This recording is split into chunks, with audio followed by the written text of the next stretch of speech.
Only about a minute delayed. Well, that is a new record, I would say. And actually being on time. Well. So, you might notice something in the background, and I think for like the start of the stream I might just briefly switch the coloring filter down to normal so people can actually briefly see this. Alright. The problem is I need to remember actually if I want to switch back, because something bad has happened, and that is the lamp that is over on the left hand side, so this side over here. That one has completely failed.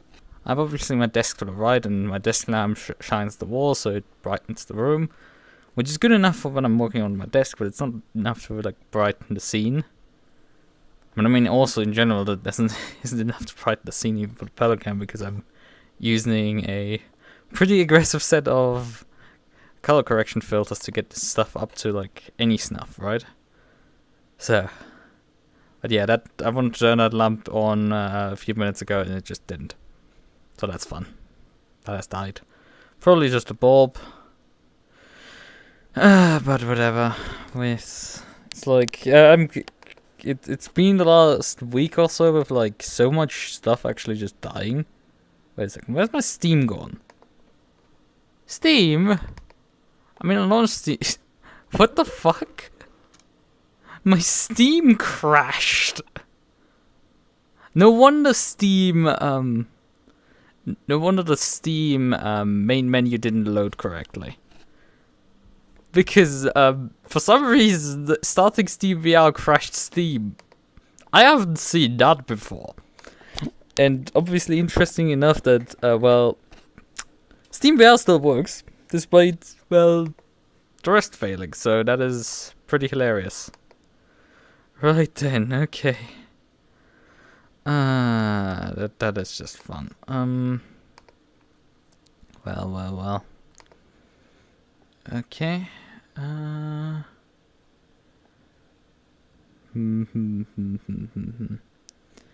mean, I would like... What would this limited do?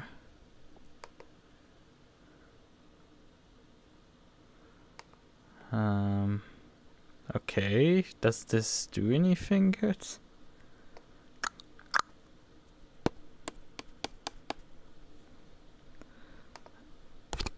Because I have always like this issue with like popping and stuff. I would have to try this out, honestly. Because I've just noticed like how many times like I hit the limit, and I've sometimes listened back to the audio and it's just like, yeah, a pop filter with this would be nice, but I mean it's still my VR headset that uses the audio, so it's really good audio still from the NX. The NX is a stupidly good microphone, but like, yeah, I mean always things could be slightly better, you know. Well, in any case, we should probably head into the practice server, because we have our work cut out for us. Those Alpines and McLarens are stupid quick, to say the least. Like, stupid quick is an understatement in all honesty. I didn't copy the password. Also, I can't type SRXP, I typed ARXP. This is starting to turn into a slapstick comedy routine at this point. Well.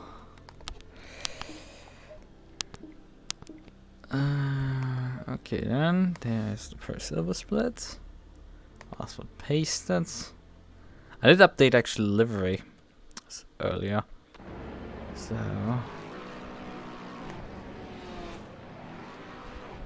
waiting 33 degrees at track, 25 air.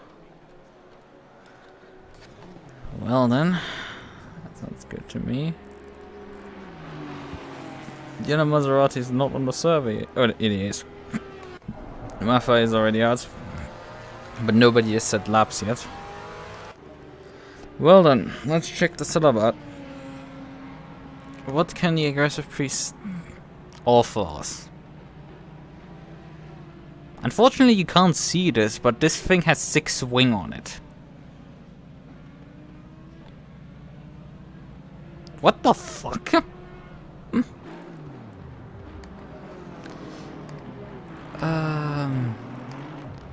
Like, no, thank you. That's... Oh, and minimum spring stiffness. This track is not that bumpy. It is an old track, but it's not that bumpy. Also, no anti-roll bars installed on the car, which is, okay, fine. Whatever. The tire set to 8, like, what is this setup in all honesty? It's like, it's just... To say it's all over the place is an understatement. It's just, like... This is a complete clusterfuck. And so much tow under here, Jesus. I mean, we actually used a lot of tow at, we actually did use a lot of tow at Watkins Glen, and that worked pretty well for us. So maybe we just keep actually our tow under here. With a high tow setup there. Nah, I'm gonna drop to my usual 005. Tire pressure wise... I mean, it's warm, but I think we should be fine with how much open the brake ducts are. Combination with the rest. Right then. Well. Exit the setup menu. We need to hit some track time here. Wait. There's no false feedback. I have absolutely no false feedback. What is going on? Why do I not have any false feedback? Hello? Why do I have...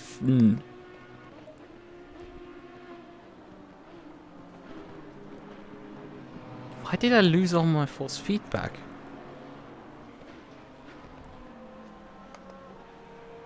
That is super weird. I've just driving. It's just... No, nothing. I'm just... What is going on? Briefly save the sets. Maserati. Hungaroring 01. Oh, don't tell me my wheel has died. Or some shit.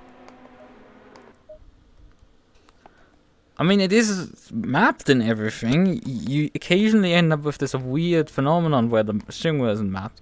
Let's just exit the game briefly. Check if I can get false feedback out of the driver. Alright, so I have to check that. Once we can confirm that we have actually false feedback, maybe just starting the game again will fix it. Sim pedals are shown.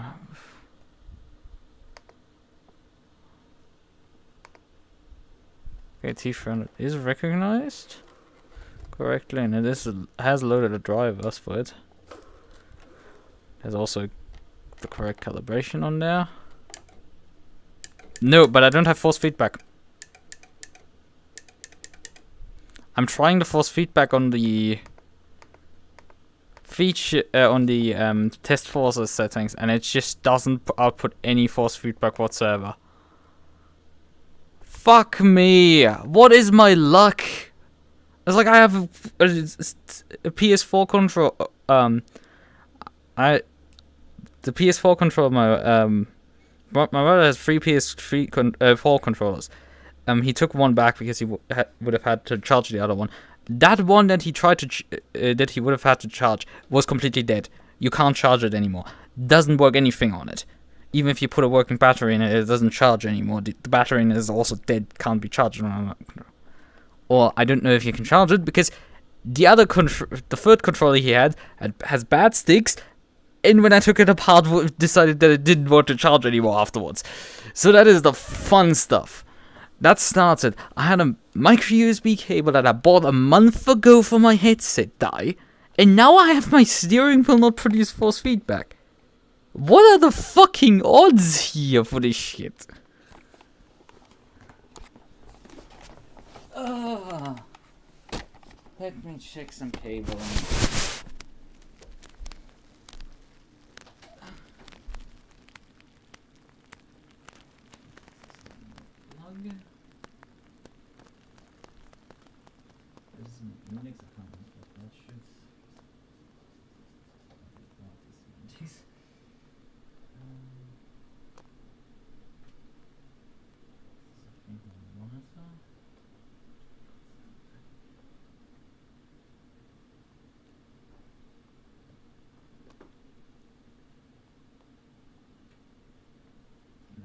PC DC is directly plugged into the wall.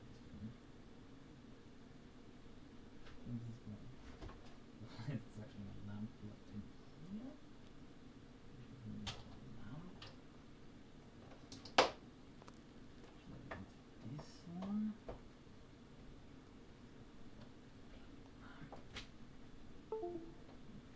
This.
You know the fun stuff of this?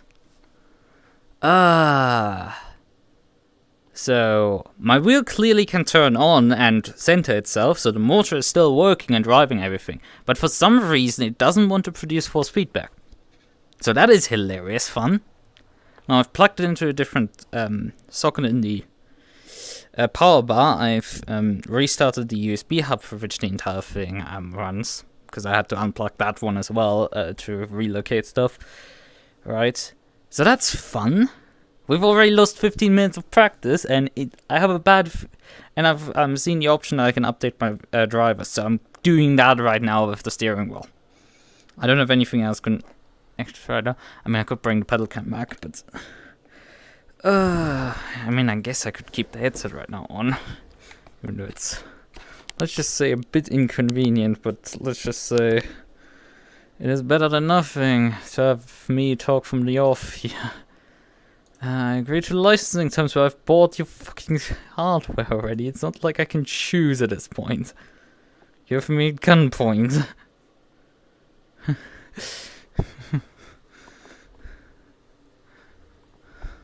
And I have already a previous version of your software installed also. Oh great. I need to restart my computer technically. Maybe I will do that. Let's see. Let's just cycle the steering wheel and see if that helps. This is pain. Why does this why do I have to let two devices fail on me? Okay. That's not a good sign when it disconnects and reconnects again, but I mean my phone does that all the time.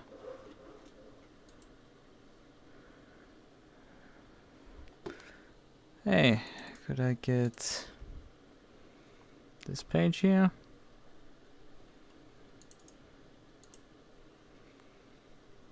Okay, it's not listed in game controllers right now, so I do have to actually restart. It's likely not recognized correctly. Right then, okay, I'm gonna be away. Having to restart stuff. Awesome. Just fucking awesome.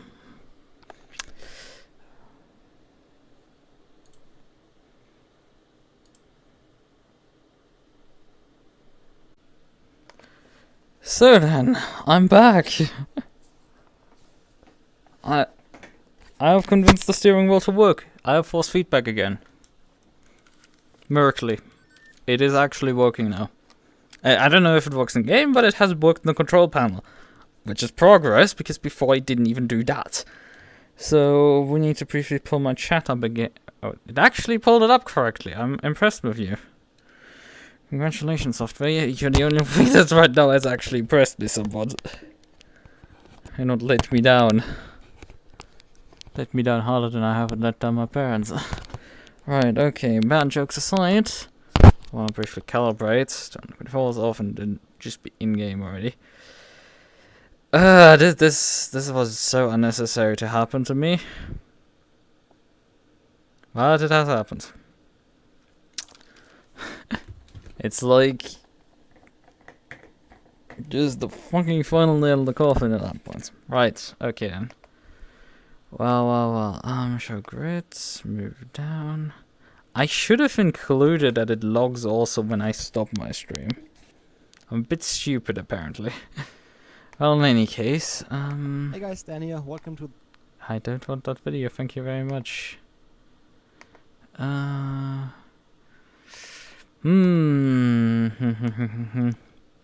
what am I missing right now? I have my overlays up, I have my my stream is up. I feel like I'm missing something and it's just screaming at me. Let's just launch ACC. I will notice what. Oh yeah, I wanted to change the. I wanted to change the force feedback output. We might be able to do that briefly. Because I know Factor 2 has, like years and years ago, I broke the force feedback doing shit like that. So. Game controller settings. This here, we are 900 degrees of rotation, and it has reset my settings panel, unfortunately. Yeah, there's definitely quite a bit of changes. So my force feedback will probably be different. I don't know what I had set there on the panel. I know I had 80 overall strength. But I think I lowered something to like 0 on that section. I don't know what anymore. Oh, I don't have the password anymore on my clipboard. Well, in any case, let's just briefly get that. Password copied. Thank you very much. At least it didn't lock me out immediately, which saves me a minute of time. SRXP. Server. I still have the password anyway over here. Right. Does my audio actually work? It's like the last question of things. Okay, we're just gonna hit. No, I don't have force feedback. Fuck! The problem that I thought would happen happened. Because I touched the settings panel, it broke. Okay, we're gonna have to exit again the game. Restart the game. Because touching the settings panel while you have a game running apparently fucking breaks the force feedback for some reason. Which is great. I think that's a Windows bug. But Thrustmaster's corporate with them there. Come on, get through the fucking starting screen already. No, I don't want this single player. Multiplayer, server list. SRXP. Connect.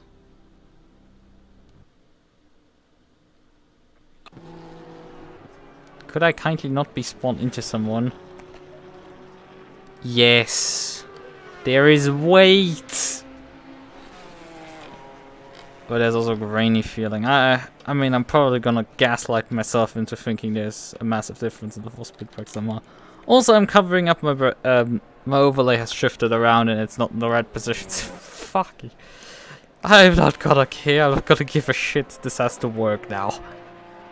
We have to just make do with what we have here. I've lost the entire practice session, I've just noticed. I've joined with about 25...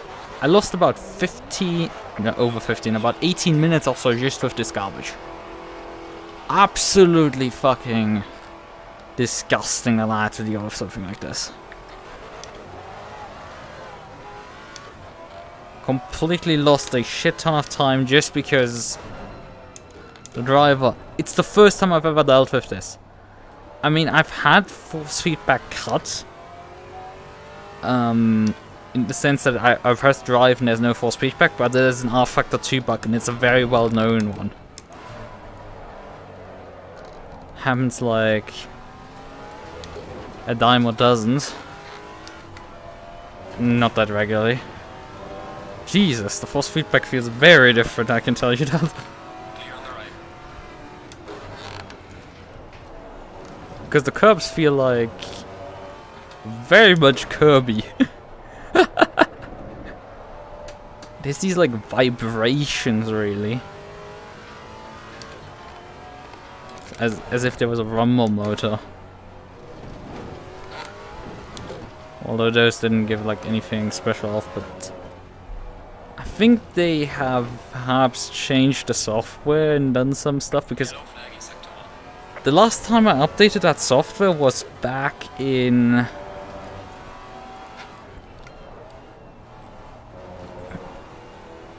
back when I installed the system, so 1.5 years ago? Now granted, I'm using a T300, so I'm not expecting them to change that much, but when I looked at the software, they did change a few things. They added like some booster spring or some shit to it, which might be related to their TGT2 stuff. But it is vaguely interesting. Did switch scenes? It seems to have at least switched scene as well, so if not too many things is not working here.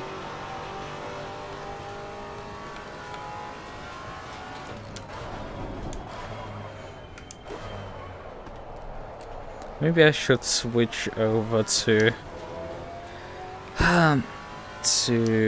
Crew Chief's how Crew Chief provides sim racing overlays. Maybe I can ask the guy, because I'm pretty sure I know the guy who implemented this stuff into Crew Chief. He also wrote the plugin for, because you can do VR overlays with Crew Chief as well. I'm using OverVR Toolkit because it's a bit more convenient to switch between the overlays and stuff. The thing is, if I integrate something into like SimHub with a plugin, that would be even more convenient for me, personally. Because then I can just, like, you know, make myself something.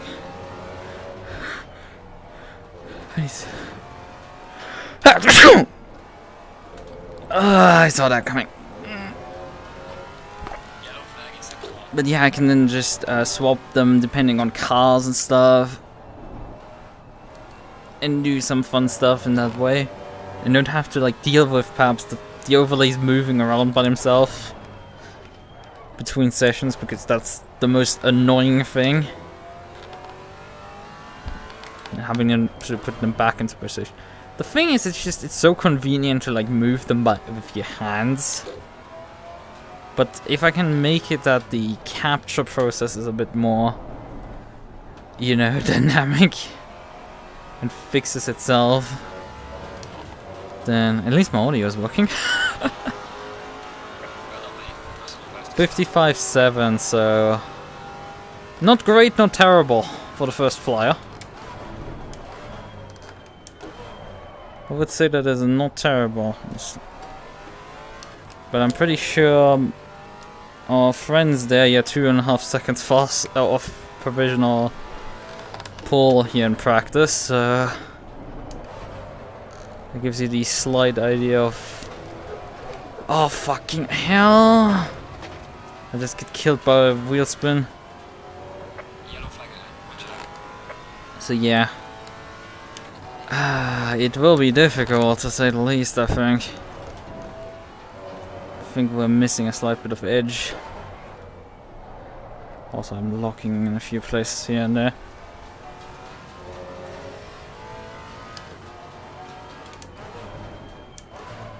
Tire pressure is also slightly all over the place. But it seems relatively consistent that the right side is overpressured, the left side is underpressured.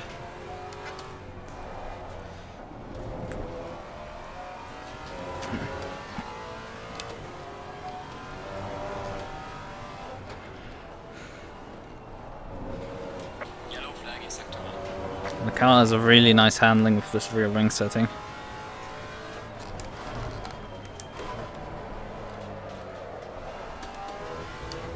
I would say there's no like massive like wheel spin problems, although I just killed myself earlier with wheel spin. Tire temperatures, they actually look a bit low on the rear, I would say, looking at them. It's interesting. But time gains, there were none really this lap. I had only some gains into turn 1, but then I didn't have any gains for the rest of the lap. That's not good.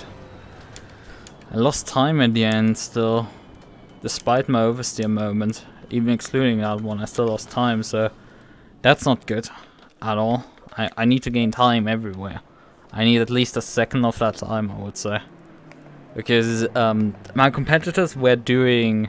Oh, fuck off. Let me have my menu, please.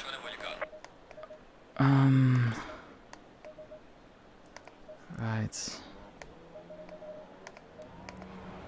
Actually, why am I taking 4 PSI out of this? This is a bit too much. Like, they were too high, but not that high.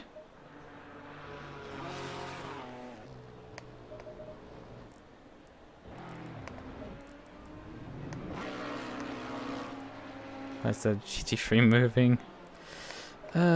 Whatever, not my issue.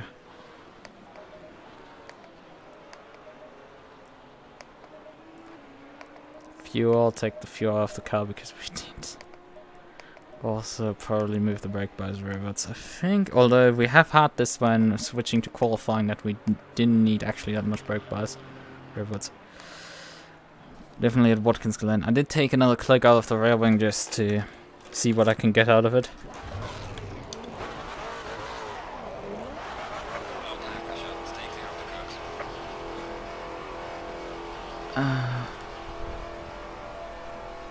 What the hell are these GT3s doing? It's a 30-minute session. Like, come on, guys. I think it is absolute bullshit to have GT3s waiting at the end of the pit lane at the beginning of the GT4 qualifying session. That's just no. Like, I have a bit understanding if you do it with like 5 minutes ago. I can definitely see you doing it with 1 minute ago. I would do it personally then as well.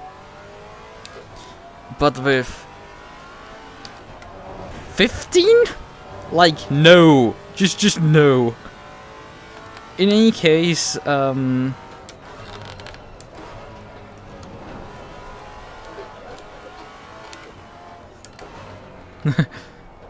was finding a bit of oversteer there.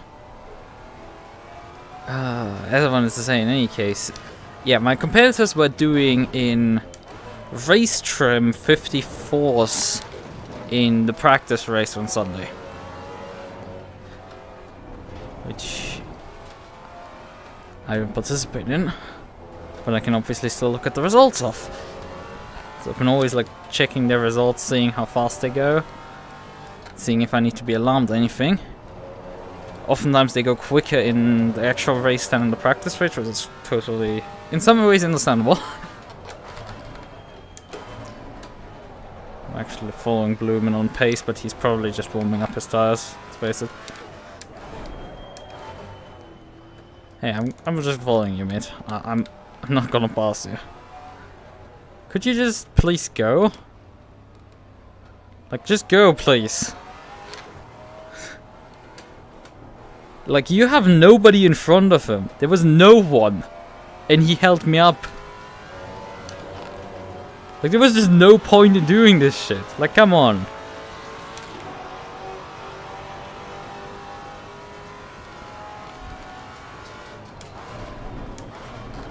And it wasn't, like, obvious that he was letting me by either. And I didn't have any brakes in the turn one. And got immediately invalidated. Thanks! I enter turn 1, have immediately no brakes and fly off. What is happening? I have no brakes. It's like I hear somebody uninstall my brake pedal. It's like the car doesn't stop suddenly at all anymore. What is this shit? This has happened before to me and it's just confusing. The car just went to no brakes suddenly. Where I massively have issues in qualifying with brakes, but in the race everything's fine.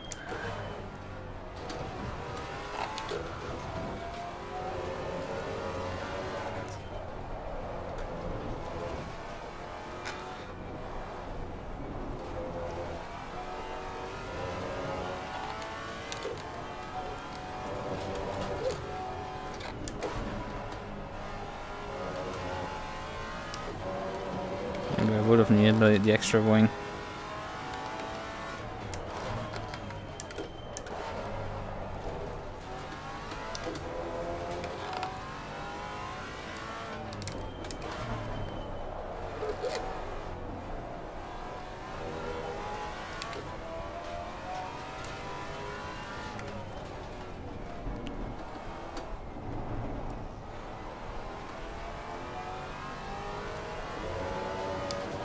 Hello there. Why did he do a single qualifying run? That is really weird behavior for this. For GT4. Like, why did he do a single lap run? Bloomin'. That makes no sense whatsoever. Because with GT4, making multiple laps makes perfect sense because it takes so long to get the tires up to temperature and pressures. And also my brakes suddenly started working into turn 1 when I moved the brake bar suddenly forward, sorry.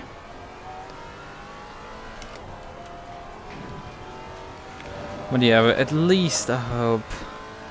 Well, I'm not Spanish, I have to apologize to you. I do not speak any Spanish whatsoever. I have German to offer up, but as we're at the end of my speaking abilities.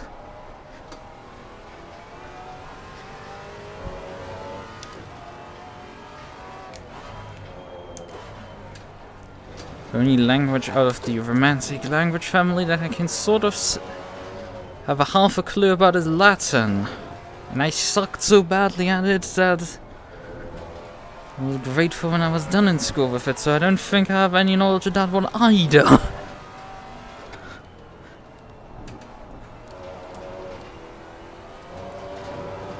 I have a more higher likelihood of knowing some words for English than for Latin.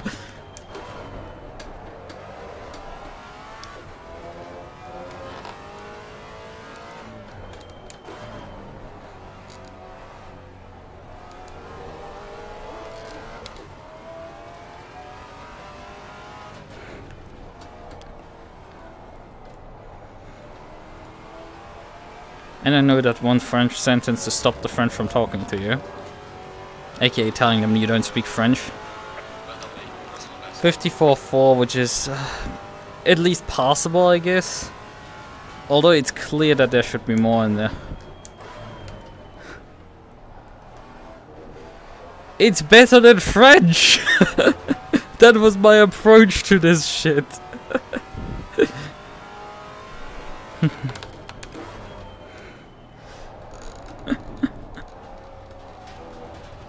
And look, if I had actually invested time into it, I would have probably done a bit decent, but I'm a lazy cunt, so I did poorly. I don't think Latin was actually that awful. Except you could argue definitely awfully boring, but... and a lot of effort. Although I would say French is more effort. Except you're interested in France, then probably French is not that much effort. It's always with that. Because French you can, in comparison to Latin, actually speak. Latin you have to be interested in like some dead people's textures. Which, I mean, sure, can be somewhat interesting, but... and for most people isn't. Be frank about that.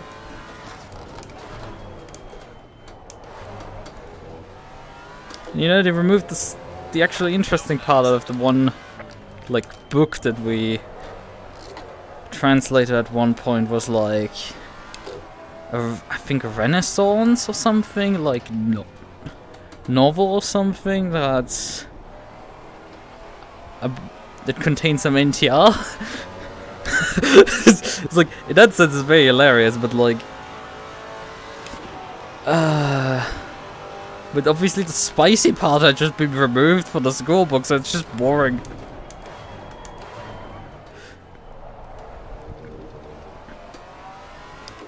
The spicy part is like the only part you actually kind of want.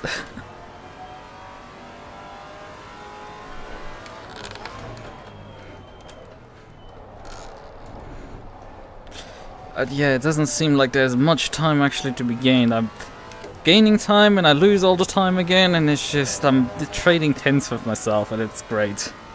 And we're down to 9th, and the field spread is a single second again. We're back to Brands Hatch, it seems. Because that was my qualifying fortunes there. I completely missed the apex there. Car just didn't want to make the apex. And the thing is, my teammate is actually not doing terrible. There is... could I just have a car that, like, does it? Finally. Because I'm fighting really tough this thing. Missing my marks. Would have been nice if I had a bit more laps under my belt. You know, if my full speed pack didn't just fucking pack up before the session. It would have been nice. I know. The only good thing I know is that my car does better in the race usually. Should I come and actually put fresh tires on? I have 3 laps worth of fuel on the car left. Oh, half a second dropped in that one corner. Car's just really refusing to work. Usually I'm significantly a bit quicker than Muffa, but like he's actually going quicker than me today. Really embarrassing performance tonight, it seems, for me.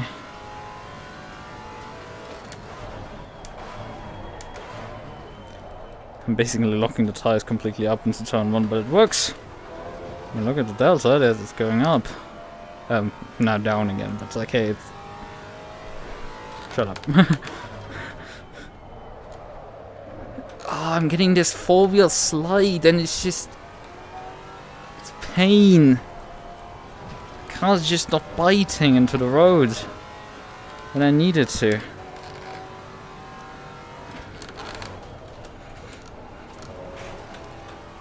That was not a track cut, I'm amazed. Please, brakes, please, for fuck's sake, stop this massive boat. Really getting boat handling vibes here in terms of like struggling to get this thing to turn at times. And the thing is, these 2 tenths are really not enough. I need actually like half a second to achieve anything. And I say that and I lose another 10th. From nothing. I drove the corner properly and it just didn't give me the 10th.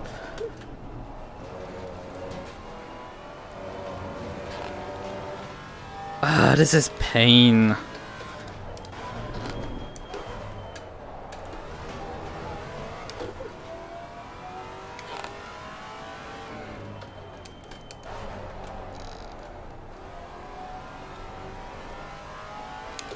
All the time gone, what the fuck?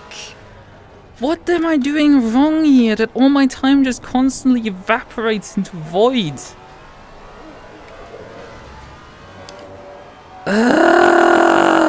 I'm not have any improvement whatsoever, and there's half a second I'm sure in the entire lap in there. I guarantee there's half a second total if I can just nail everything. The problem is it's impossible to nail anything. Oh, and I missed the apex in turn 1 and get wheel spin out of the corner. We have another lap after this in fuel and time. But fuck me, this is just not wanting to work.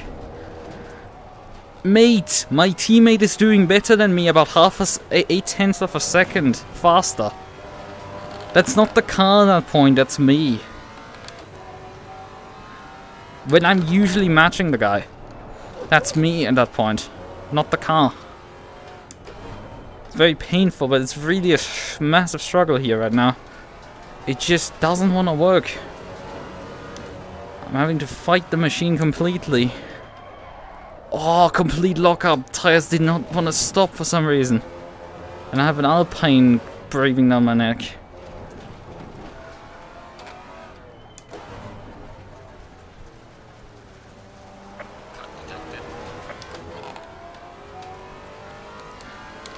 Well, I actually should have probably not let him by because I don't have that much time. Extra spare. It should be fine. I should be able to start another lap. But yeah, this is painful. Complete pain. P9 and GT4, that is just absolutely embarrassing. For the guy that last week won, completely unacceptable performance for me.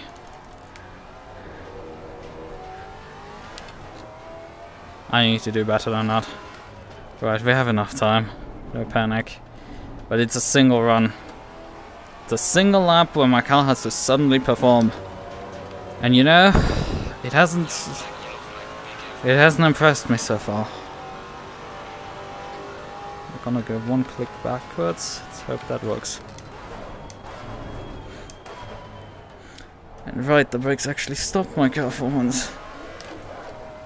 But I lost also time. There's 3/10 in that corner and I gained nothing. Congratulations. Played myself. The rear end just wants to suddenly come around at times. I have these like 4-wheel slide issues massively at times. It's just pain. It doesn't want to work.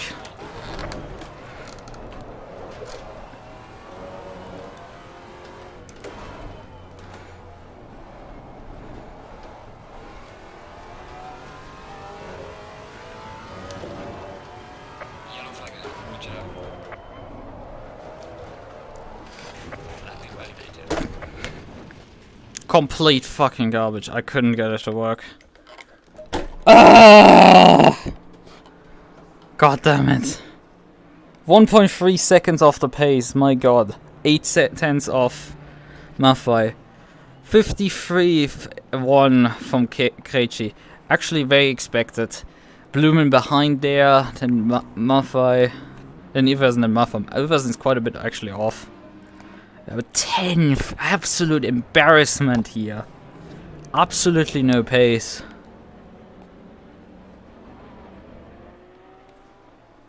Fucking hell, that was absolutely terrible. Nothing wanted to work. Car didn't want to grip at anything. Right, we'll do something. We'll ask Maffei for the setup because this isn't working, Chief.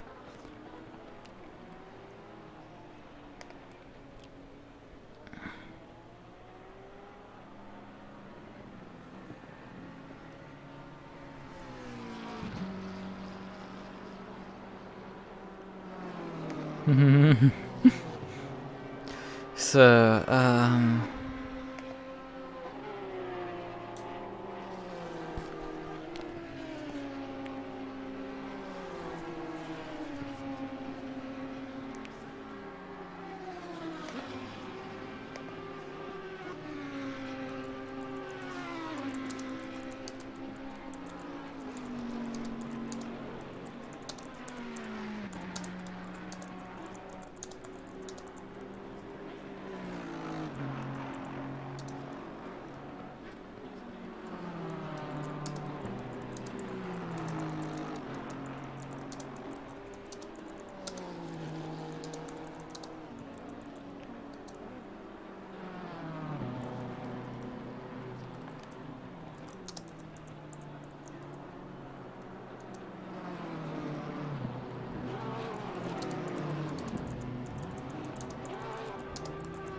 Right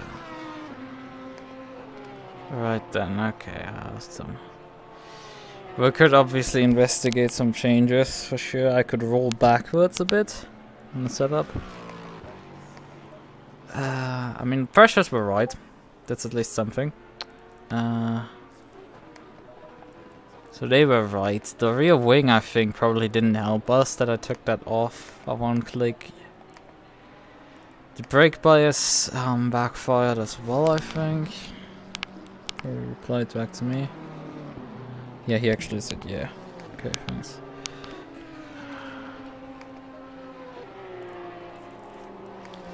Right then. Let me briefly save this. I have here, so.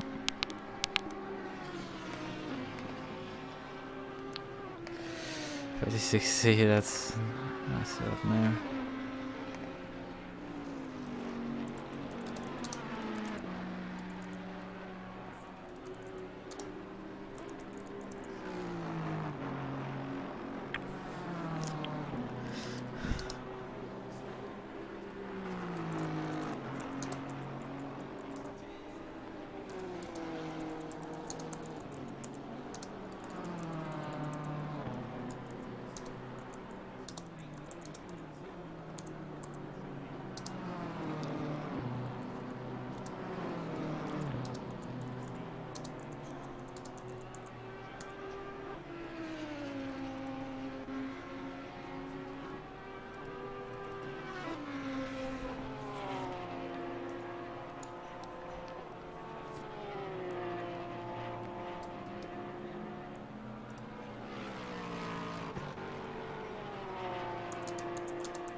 Alright then. I had to set up briefly. A window? Oh, I didn't update this version specifically.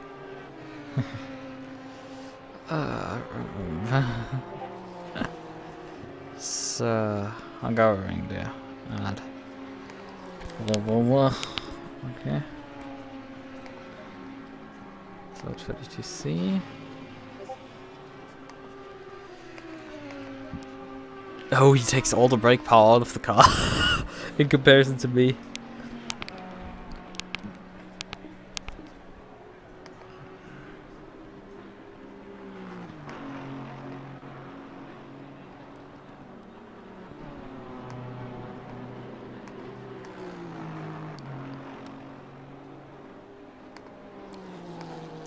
Like he runs absolutely no brake power while I run. I'm gonna go up to 90, but that's still gonna be a reduction for me. He's running the same spring rates. He's running some anti-roll on the rear. He's running full rear wing.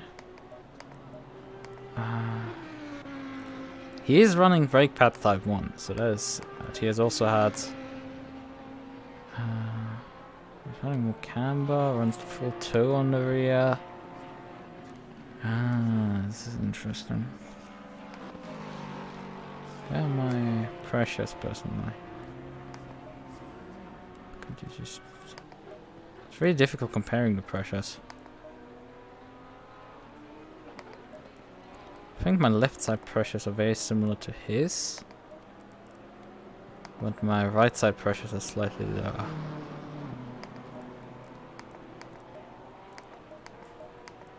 Did he change the toe on the front tires?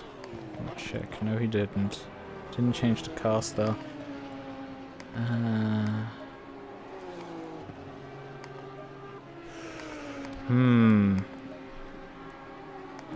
Maybe I make a hybrid out of this. Because I know my settings here are pretty solid in all honesty. Gonna drop a bit the brake power. And I'm gonna go click up on the rear ARB, but I'm gonna keep the forewing. Forewing I think works. I think forewing works. I'm gonna, however, actually put some toe back into the car. I do believe that's probably a good idea to keep the toe actually up. I'm gonna go also up on the camber like he did. So.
Right then. Okay. Oh yeah, right. I wanted to switch the pedal cam filter. No, pedal cam filter, not my own filter. Pedal cam filter back over to. No, that's still the wrong thing. Fuck me. So pedal cam filter. Now it's brightening because it's starting to get dark. But we're sort of just like stuck with the lighting options that we have. We can't light anymore. Which is actually really inconvenient for me personally because my keyboard here doesn't have any lighting.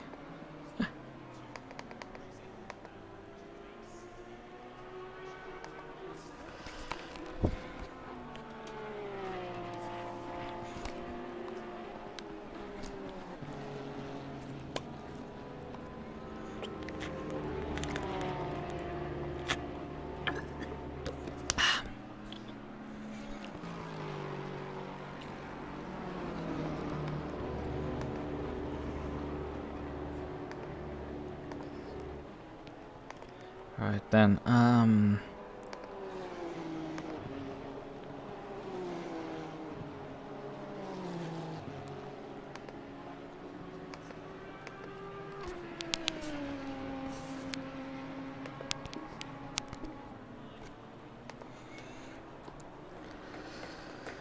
Right, okay. I mean, how is it going in the GT3 qualifying right now? And we've also gotten beaten by Tiga, who is like, that is embarrassing considering I think he was last week the guy that we lapped. He wasn't particularly that quick. We have 3 minutes left right now. Pete Jonas is right now on pole position with an M4. This isn't gonna improve his lap. Manea is in P2 by 0.126, and then we have Bullwinkle with 0.2. Chamberlain is sitting in P4. Porsche, the Toot with a BMW this time around. Wow. In P5, Healy with a BMW in P6. Liggins with a Honda in P7. Niergarten with another Honda. If I'm driving Hondas, are they any good on this track? Krebs with a Porsche, Kullerman with a BMW then. But to get actually outside of 1 second of pole position, you have to go back to P16. Like P15 is within 1 second of pole position. Also, a great choice from Lena to drive a boat. I think it's the only boat driver in the field, but it's definitely a good choice. There's an Aston here. We have one Maka that is of Bogdan that is sitting 2 seconds of pole position. Not great. Christian in his Lambo is 1.2 seconds of pole position. P18. 1.2 seconds, 18th. Fuck me. like me getting P10 being 1 second of 1.3 at the end there in GT4, because the front runners have actually improved in the end. And I was just not able to get any time out of my lap.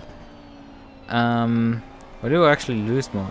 I'm losing about 2/10 in sector 1, which is that's my fastest sector 1, not the one that is actually in my fastest lap. I see, that's important to note.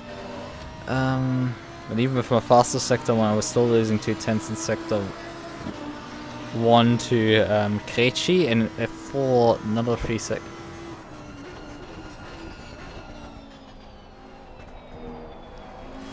Yeah. I have a hate boner for the car for a different reason. There's also a walker driving one. The car is absolutely shit on the brakes, at least in ACC. Like, you push over the front axle in every single corner. Not every single corner, but if you have a decently sized braking zone, the thing will push over the front axle like there's no tomorrow. I drove this thing at Monza once, and it just didn't want to, like, stop and turn into the corners. I moved the brake bias. I turned the ABS down to 1, and I moved the brake bias as far rearwards as I could, about like 1% off the maximum that you can move it rearwards. Which is crazy stuff, right? We're talking about moving brake bias by like 7 or so % from the default off. 7 or more, I think, even. And the thing just didn't want to turn in still. But what I had at that point was actually the car was it was like tail wagging into corners. In the braking zones, the rear end was just like wiggling around, wandering around on its own, and it's just it's insane. Like, that was not an opportune moment to switch. Oh god. Oh hey, my car there. Well, it's merged also with a Lamborghini, but we ignore that part. Look at her, she's so cute. Right then. Okay,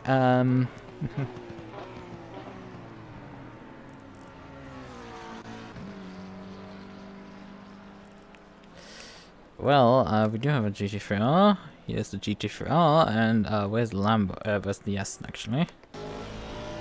I mean, yeah, it you could say, but it's a stretch. Say it copied the steering wheel. Let me look at it. Oh yeah, I mean it has this like side area here, and the buttons are relatively similar. Yeah, that there is definitely like actually some similarities with how the that plastic that is bolted onto the carbon fiber here, on which the buttons are. This is somewhat similar actually. The buttons are a bit similar. Obviously, the Porsche has a Christ Almighty, please save me handle on the bottom, in case you get massive oversteer to save the car. And yeah, I mean it has otherwise a lot of similarities. I think, yeah, that's also the same thumb encoder. It really has the same thumb encoder there. Right then, okay. We have 4 minutes now on the grid to do decisions. How much? Jesus Christ, how many penalties on the side there? So, the pole sitter has a 10-second penalty. Also, that's Liggins now, not any more Jonas. So, we have 2 Hondas in the top 3 actually now of qualifying. Bovwinkel is P4 with his Lexus, and then Manea. And then Chamberlain in a Porsche, and then the 2 in the Beamer again. And then, but yeah, Liggins has a 10-second, Zanton has a 10-second, Healy has a 10-second, Krebs has a stop-go 20, Koderman has a 15-second, Kops has a 15 seconds, Keufel has a stop-go 20, Hossmann has a 10-second, Mareuter has a 15-second. Well, he's in front of me, but like, for once I could perhaps take advantage of, well, it's Reuter's penalty, but I mean, we know how Brands went, and Brands is really what this most likely will go for. GT4 order is Krejci, Blumen, Ivers, and Maffei. Sumpanki in the Porsche, McDonald and Maroita in the Audi, Snyder in the Porsche, Tiga in the Ginetta, and then me in the Maserati again. Oh, I skipped Maffei. I skipped Maffei for some reason. Don't ask me how the hell I skipped him. Brandt then in another Ginetta, Gizio Fuchs in the Porsche, Chrysler in the Ginetta, and then Hall bringing up the Mercedes. Right then. And I mean, we have here a proper man steering wheel. Oh yeah, one of the things that like is definitely to mention with my rig modifications. Yeah, there's barely any flex. They're still creaking actually outside of this creaking, which is my steering wheel. But there's still more creaking from like there's still some wood creaking when I put cornering loads. I lean too hard on corners. It will still have. Oh, I nearly forgot to put the fuel into the car. Oh god, I forgot to calculate the fuel. Because of all of this stuff, I forgot to calculate fuel. Fuck. Okay, and I don't know fuel numbers. I don't know my fuel numbers. God damn it. How much do I need? Where is it? Wait, when did I drive last? 2.2 liters shown here. It's me still driving. Yeah, 2.02 liters it seems. Right then, okay. We have a 60-minute. How much time do I have left? Not much. 1.9. 60 divided by 1.9. 34 times 2.1. 71 liters. Okay. 30 seconds. 75 will be fine. As long as I didn't do a math. Nah. 20 seconds. We're gonna take an extra 5 liters over that. So it's 10 liters extra. I'm just wanting to gamble right now. Come on. Get out of the menu. Okay.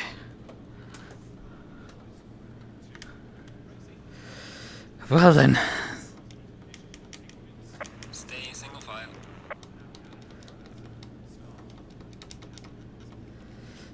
Oh, actually, I can't move the brake bias massively, but I need to remember.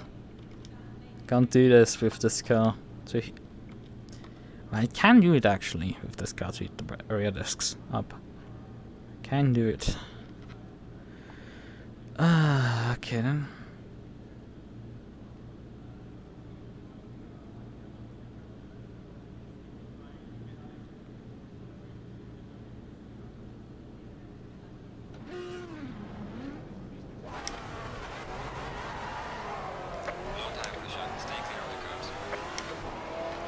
I'm very surprised that Liggins, as the pole sitter, doesn't know how to like deal with penalties. But hey, we've seen so many times people come into the pits to serve drivers on the last lap. It's like, no, you don't do this shit.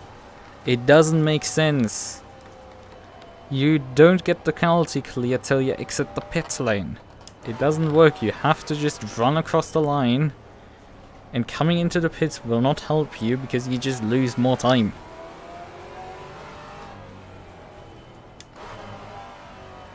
It does lose you actually more time than actually serving the penalty, mind you.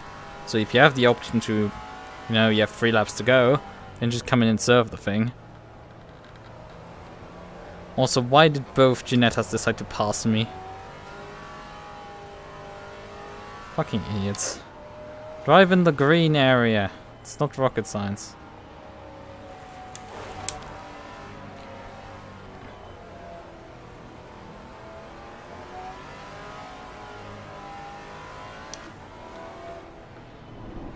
Because I'm pretty sure you two do not belong in front of me. Both of you.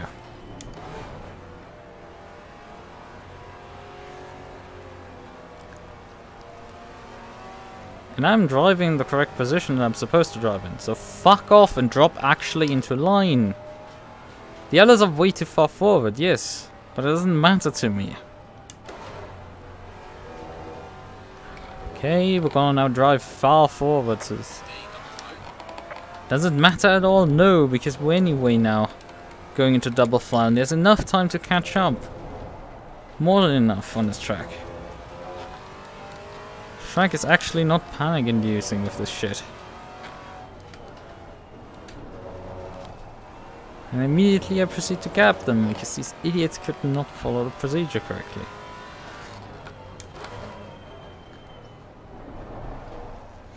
See, there's the grid. Now stop panicking already. We're already there. It's easy as that. Oh yeah, right, I saw it in second gear. I need to remind myself again of that.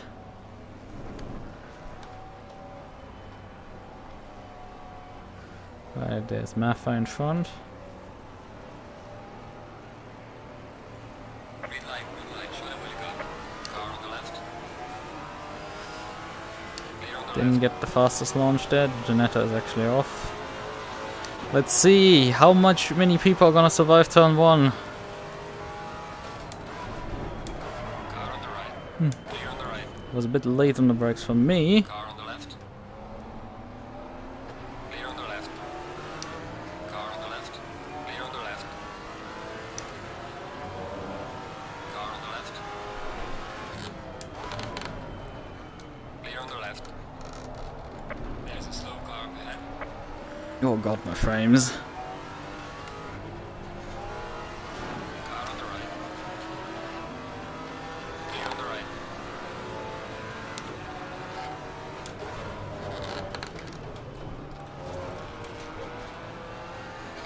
Krejci has been shuffled actually back quite a bit. But that was a bit gambling for me, but I have to gamble here. Oh god, there seems to be carnage a bit in front. The GT3s are still holding up the GT4 field right now. Blumen is in the lead, it seems, in GT4. But we have to right now wait for the GT3 pack to finally figure its way around the circuit.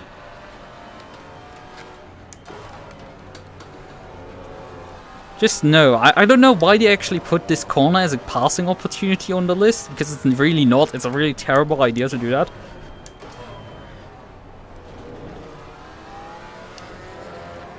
It's a really terrible corner to try passes on. Car on the left. Clear on the left.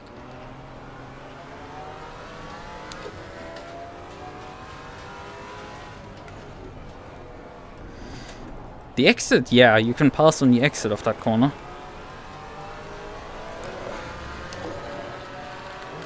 But the problem is now we're gonna enter a drag race with the Porsche. And then a braking race into turn 1 with the Porsche, which...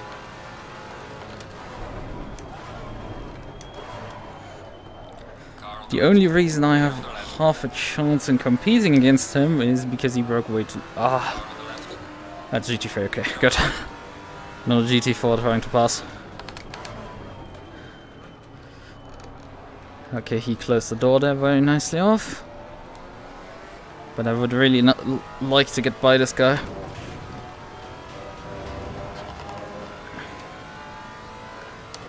I don't think he's that good. I think he was pretty decent at brands, actually, sorry. But, well, we have actually people to fight in front, and I want to bring the race to the Alpines, and... Well, we have a Blumen escaping at the front, which is... really not the stuff I like.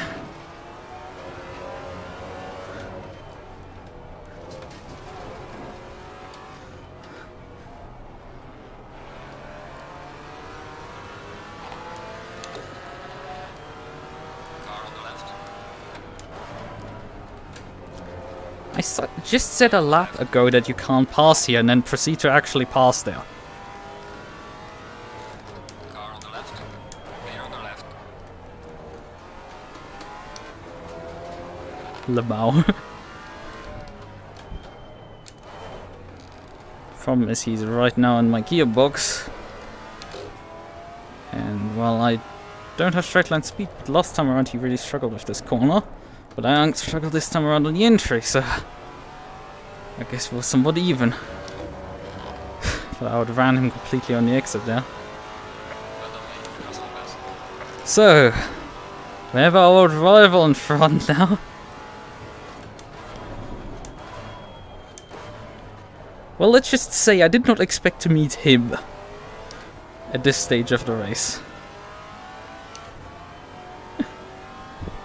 Although it will be a bit more difficult to close him back in now, as we have a bit of a clear air in front. Which means I have to actually, you know, drive fast.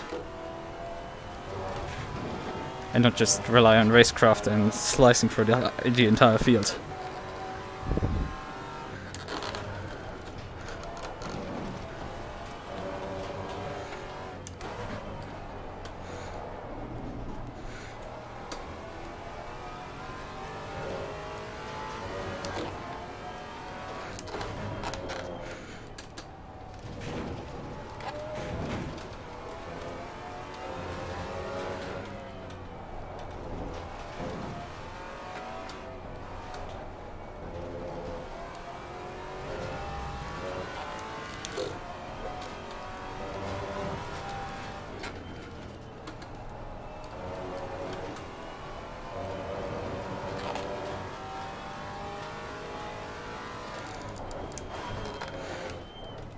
Fortunately, it seems now the track has cleared up and these guys are actually pushing. Because the lap times have dropped significantly. Last time I was actually very close to them lap time wise. But this time around I have improved by a full second. Due to, well, being also in clear and not having to race someone. But I have not made inroads.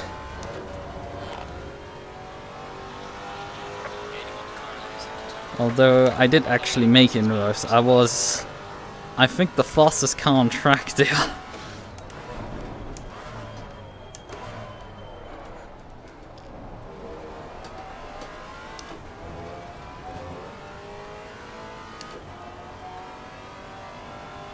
And Qualy is really running up against Saphire.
But I did pressure him into pushing the braking zone there.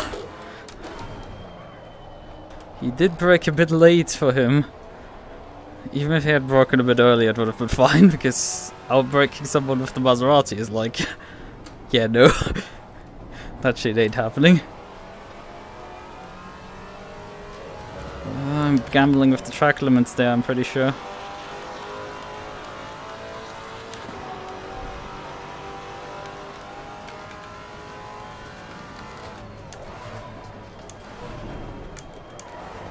Ooh.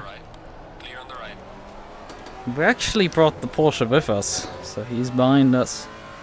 Which turns this as a freeway fight into for the podium. Nah, not the podium actually. The podium would be Iversen.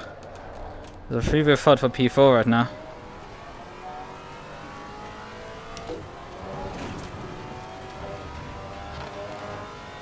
Although Maserati does have a time penalty in front, and he's... well, he caught also a decent start here, so...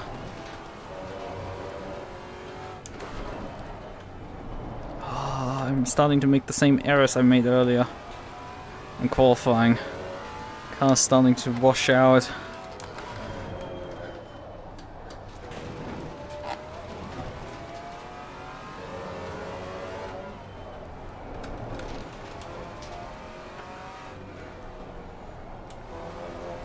The thing is, the Alpines will, I'll bet on the tires, so...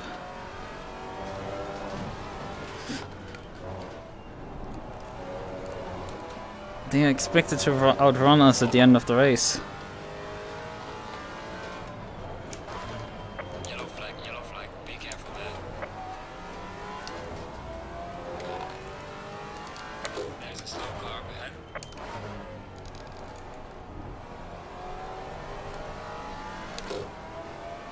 This could help me a bit.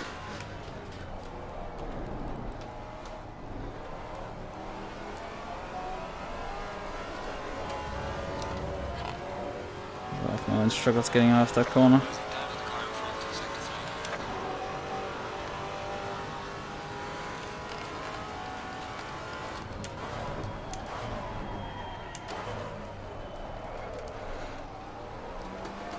Car on the left.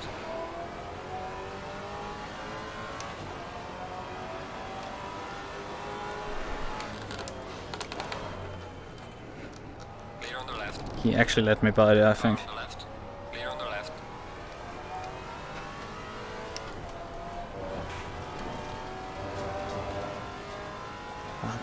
The indicators didn't work again.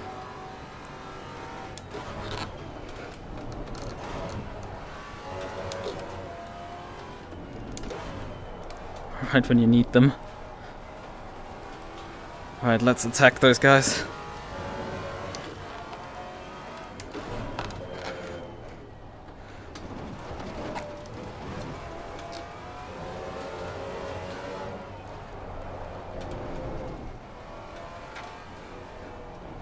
I have a feeling that my tires are starting to fade, but I feel like also Maserati is another cork in the bottle right now. I'm very much holding the other guys up.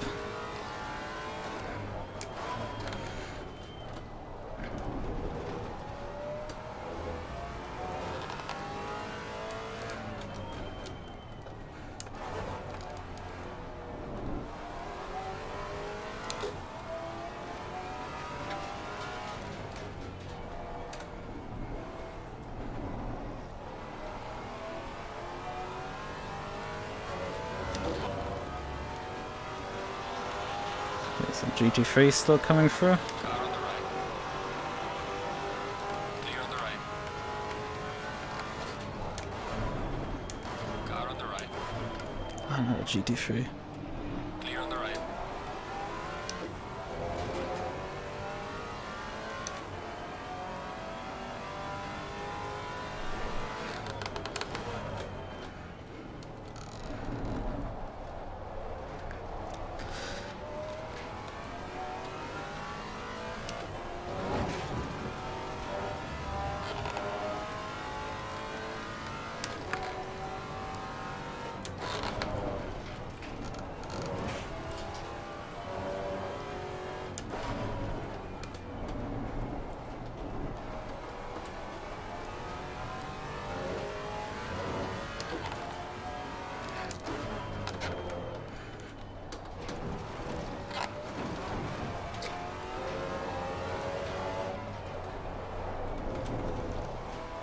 Yellow flag in sector 1.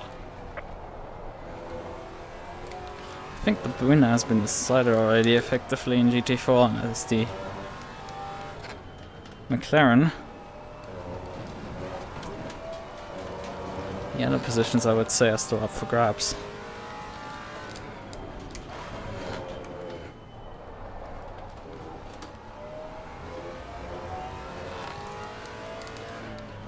Although this lap has been again shoddy. I mean, I did lose time through the GT3s at the beginning, but like, it seems really that I'm starting to feel drop off here. And it is not good. We're not even a third into this race. Not even a quarter into this race. I can already see the pace drop off. That's Falling behind to the car in front in sector 3. not great, but well, alright, that's doing worse.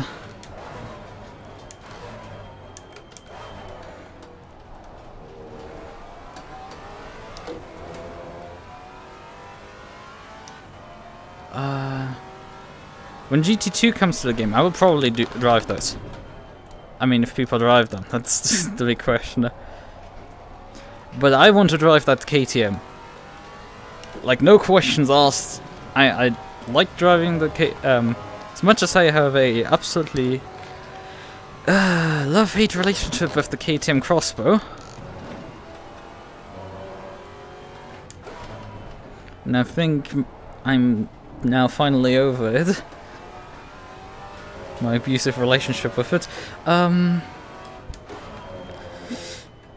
That KTM in GT2 looks damn hot.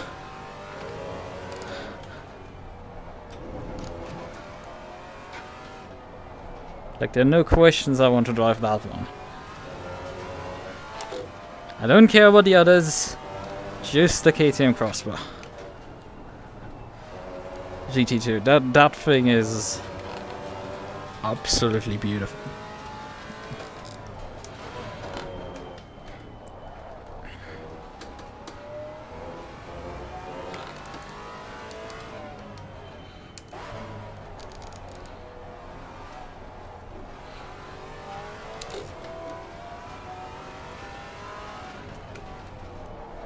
Although I was actually, I'm matching and I'm actually up my lap, but the problem is now Maserati is getting passed by Ryzen.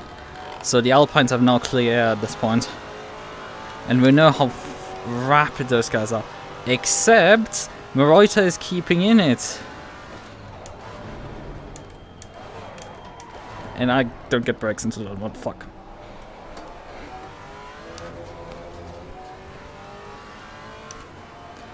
He's still fighting, but I don't think he... Ah! My depth perception just tricked me. I thought that Iversen was alongside, but no, Maserati actually defended. Actually kept ahead. That is good for us, despite me dropping massive amounts of time in turn 1. Fucking up dearly, yeah.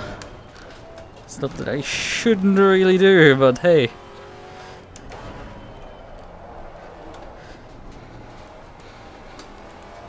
The Audi right now is absolutely my best friend. Not for much longer, I would say. Because at some point I have to get by him as well.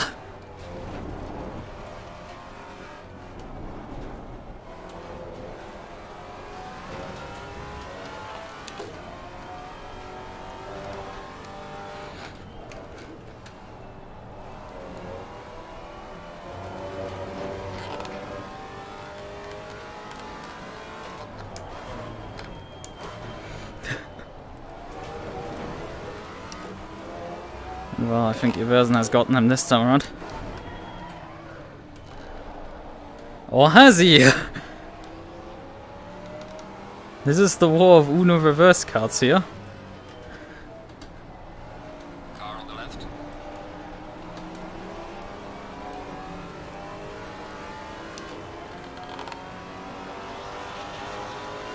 Clear on the left.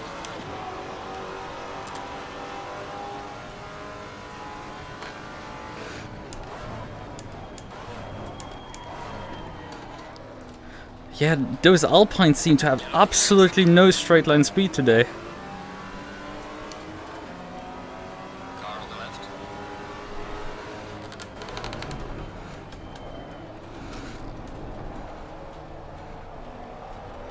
Clear on the left. Not quite could close that one out. Those Audi, that Audi man has speed. Car on the right. Clear on the right. I'm not giving you the inside line there, thank you very much, you stay behind. Oh, and now the leaders are coming. Well, that is very interesting timing. Come on. No, we're not letting you by still. You have a 15-second penalty. It's not worth it for you to fight me. Just race your own race, goddammit. I have significantly more pace, and that includes also the other Alpines. You're really not making yourself helpful here. For your own race.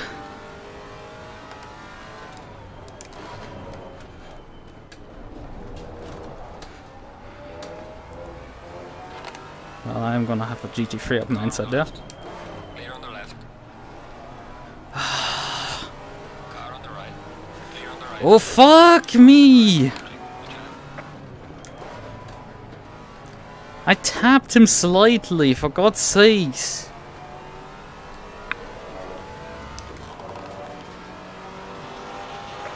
Ah, fucking idiot GT3s. I have a race as well to run. For God's sakes.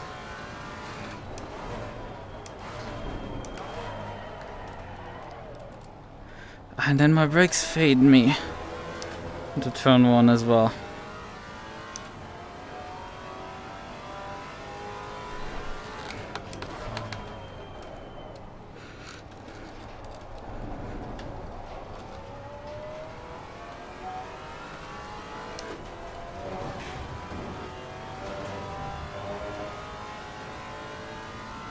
Faster car is approaching.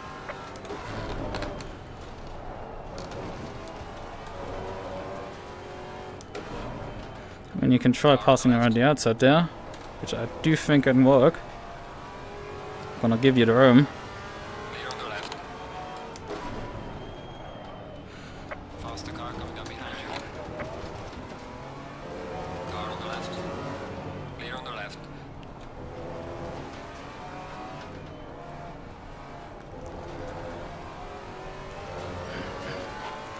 And yeah, murdering the GT3 leader was not really the necessary thing I needed to do today.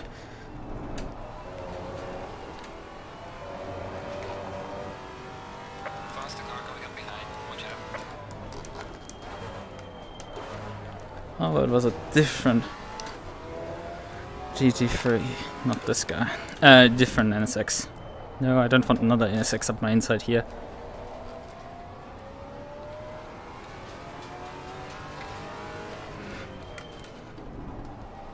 Okay, he was smart enough to not fight me into the inside there. And well, your friend here is gonna just get boxed in behind me. Car in front in sector 2. Clear on the right. Okay, I need to get back on my rhythm here. Coming up behind you. Car on the right. Clear on the right. Same lake, am I?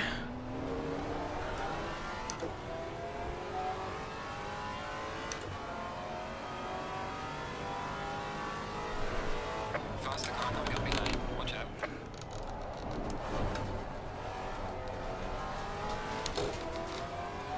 Absolute havoc right now with the GT3s coming through. Car on the left. Clear on the left.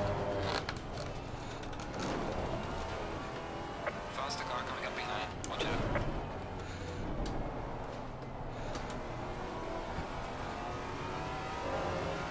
Car on the right. Clear on the right.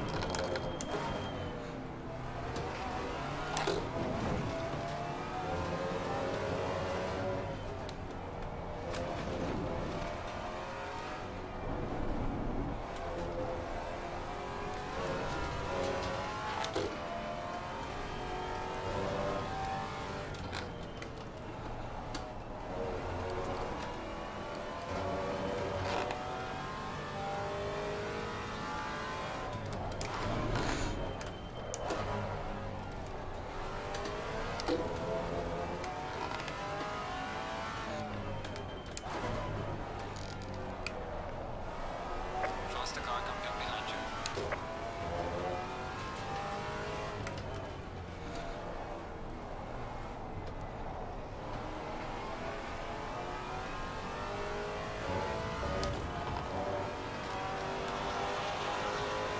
Inversion lap. Actually, I was slightly faster than inversion, but not by much. However, Blumen lost a lot of time on that lap. So I guess this race is not over yet.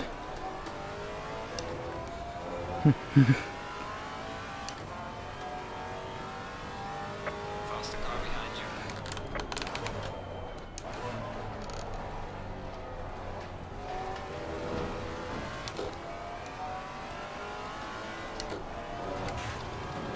The wheel of the Maserati really small. I don't think it is particularly small. Okay, this guy's cautious. Oh, has read the rulebook, which is, let's face it, not that actually good. Yellow flag is sector 1. Faster cars approaching.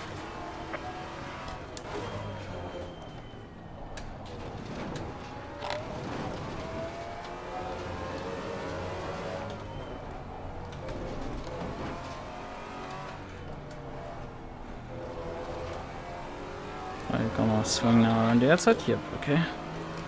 Clear on the right. Brilliant.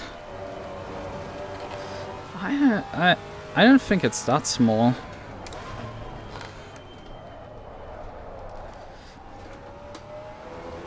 I don't think it's particularly large, but I don't think it's small. I think it's the fact this is a very large car from the entire cockpit size and everything. But it comes across relatively small.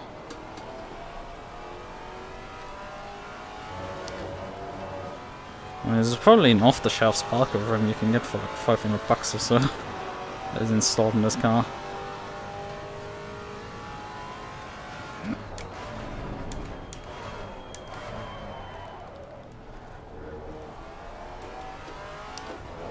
Yeah, Lumen has been bleeding like at Kota a lot of time with the traffic. Although Everson is about as fast as I am at this stage, which is not boding well for me. Should probably consider moving the brake bias rearwards because we're starting to get some lockups. There's a Ferrari coming.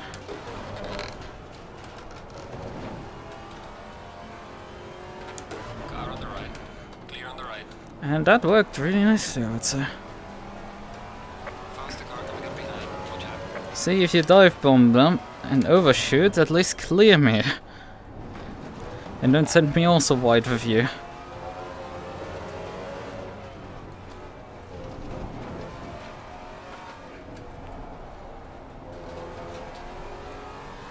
You wanna swing around? No, you don't want to. Fair enough. Oh, he's actually outrunning me. Car on the right. Clear on the right.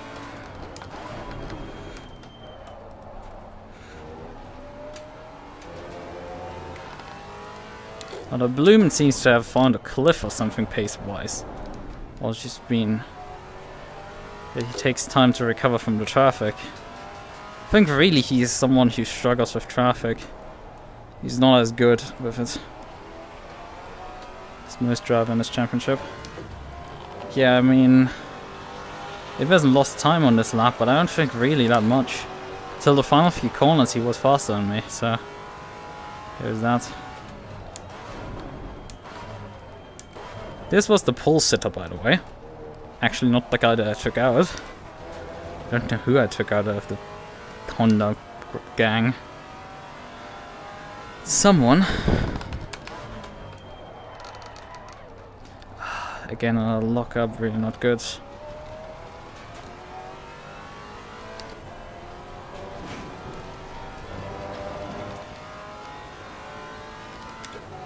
Faster car coming up behind you.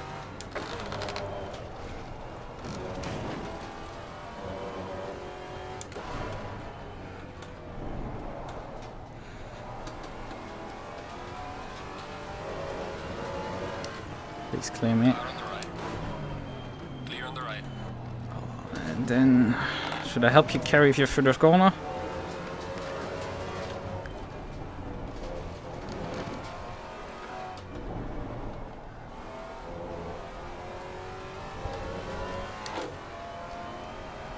Whoa! Oh, that is unfortunate.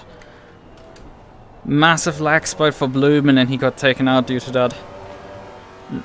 That's nobody's fault. It's so unfortunate.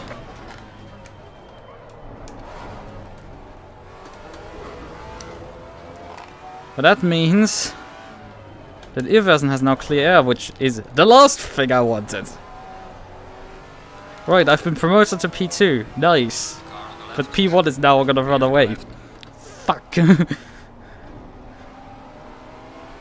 car approaching. Watch out. When is this train of GT3s going to actually end for some point? Qualy behind to the car in front in sector 2.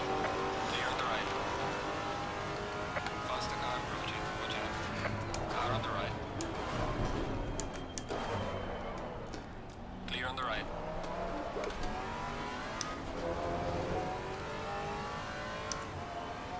He's still battling. Maserati is still battling with Qualy. It's like, I guess in this case it makes sense because the traffic might have held up Qualy in some moments and thrown him backwards towards Maserati. But still.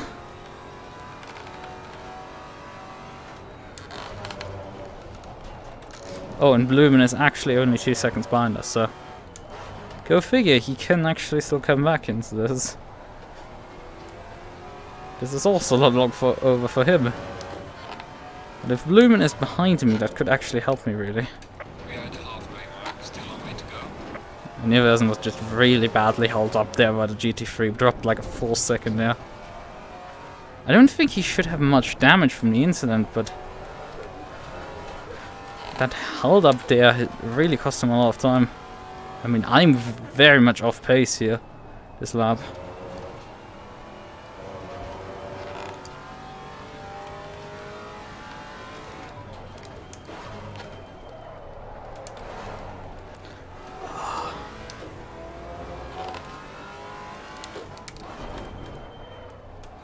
Ah, the brakes really didn't want to work anymore, and Qualy really closed up on the last 2 corners on me. Like, holy smokes. I've lost so much time in the last 3 corners or so. Watch out. I'm suffering from so many lockups right now. It's not funny. Clear on the right. Car really struggles to just stop right now. It's not good, we're just over halfway. Look at this! The brakes completely didn't want to work and I broke at my usual braking marker again! For fuck's sakes, what is this shit? Why do I have suddenly no brakes? I almost...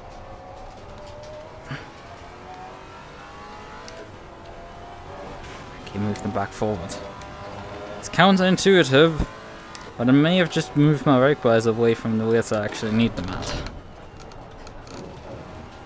Just to actually, you know, stop the car.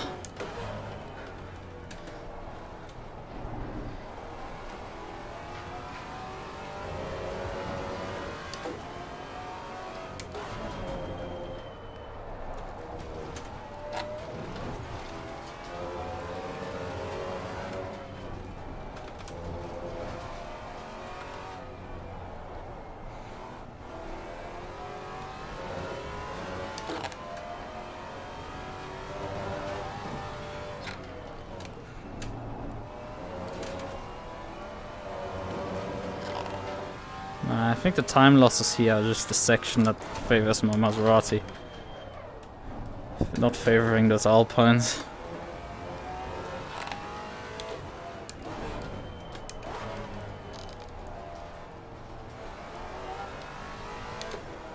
And also it looks way closer through that corner than he actually is. He's still a full second behind. Not a full second, sorry. Over half a second behind. He didn't really close in this lap despite me being nearly a second off the pace. Yeah, he closed about a 10th in, which is nothing. Well, I closed about a 10th in on...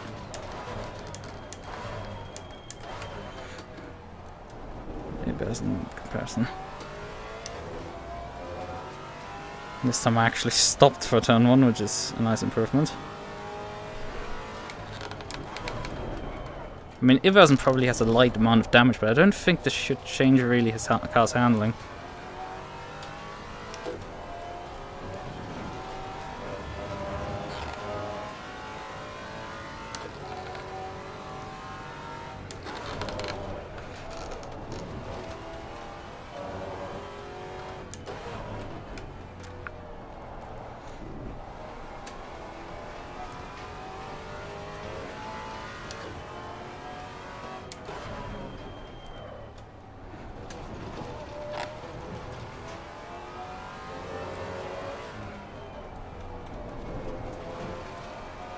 And promptly, when I'm thinking, oh yeah, my car's dropping off, it's like, oh yeah, I'm on actually pace for like a fastest lap of the race for myself. Right, okay.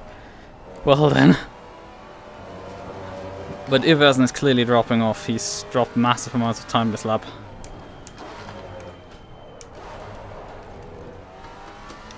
Either he's slowing... Nah. If he wanted to slow down to help me up to it, for Krejci to get into position, he would slow down more than that. This is not intentional.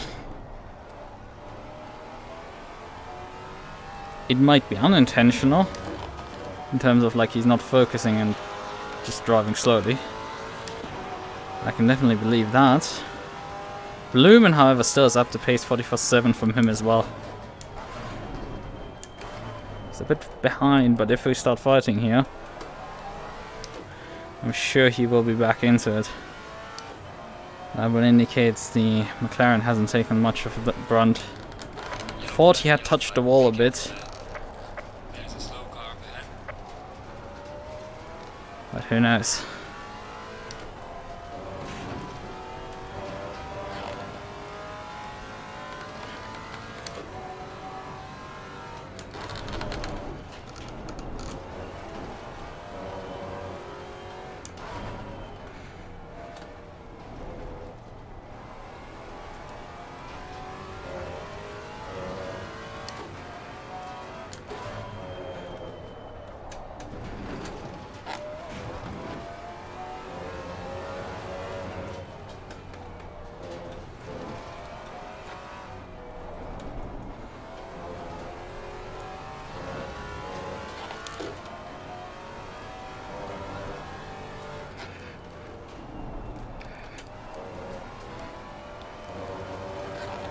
Yeah, this lap he went faster, so I think he's just mentally drifted off last time around.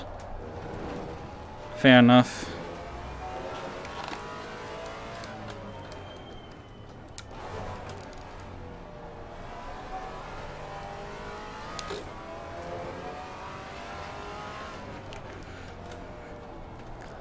Man is entitled to make mistakes.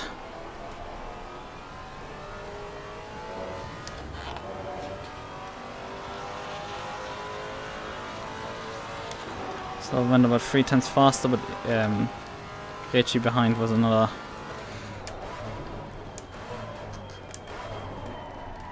few tenths faster than me.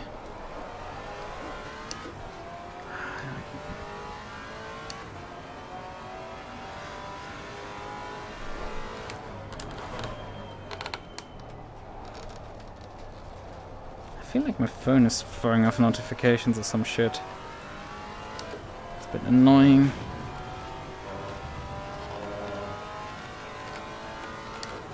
Probably just the DNS server struggling a bit for some reason. Sometimes my DNS server is like, well, I don't know this this address, and then my arm will be ticking off, hey, there's, you know,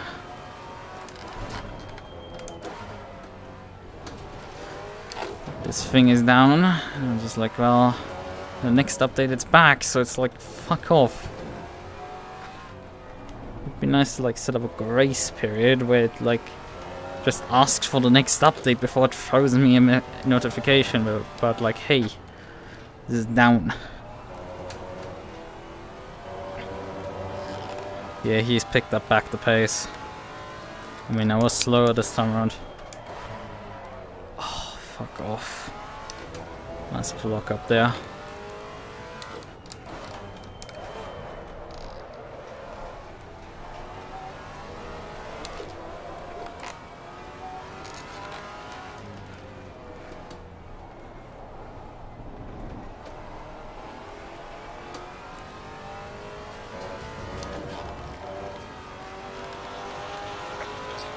Yeah, he put a 54.5 in when, which was what we did last time around, and I then suddenly went slower again. Classic. Opponent suddenly found speed as I'm starting to brake fade. Obviously, yes. Brake fade is a thing. You have different brake pads for Ryzen actually. And yeah, we could actually experience brake fade because I am using pad type 1 on a GT4 for a 1 hour race, which people say, oh, you can't use it. It's like, I mean, on GT3 this shit lasts 3 hours or so without issues, so I'm just like, why is this suddenly not working on a GT4 car for an hour? Maybe pad type 2 just would make generally more sense because its operating range is a bit wider. And with this car, you probably need a bit wider operating range. A bit less aggressive also in how it applies.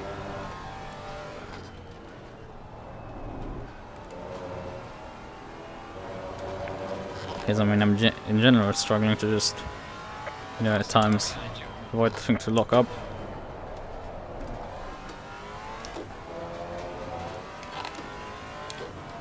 Car on the left. Clear on the left. Monster car is approaching.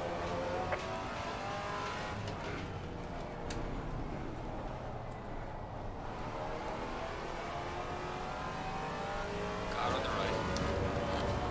It cost me a decent amount of time, but Krejci also lost time. Lumen seems to have dropped off the map. And I poached him for winning the race earlier. Sorry for commentator cursing you. Pretty hard. Suffered first pace drop off and then, well, got lag eliminated. And then it seems to have gone from bad to worse. The poor guy. Ooh, brakes!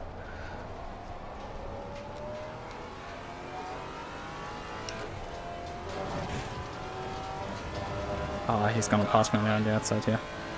It's actually positive because he has the full speed run into this corner.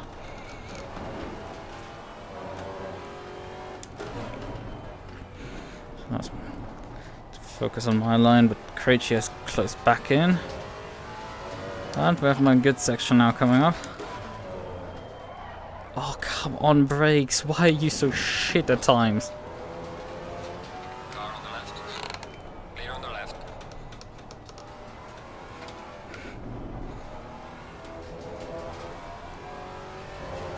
And goodbye. You can try it there.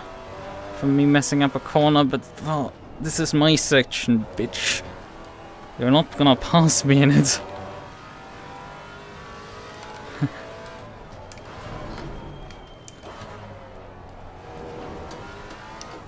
That bitch just meant euphemistically. Like you're a good guy.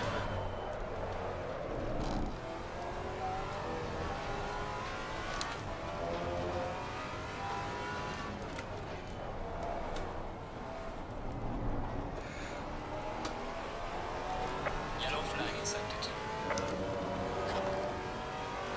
Put a bit of a gap behind. Titled car in front in sector 2. Yeah, it's an understatement. Where's the order action in GT4? Faster car behind you.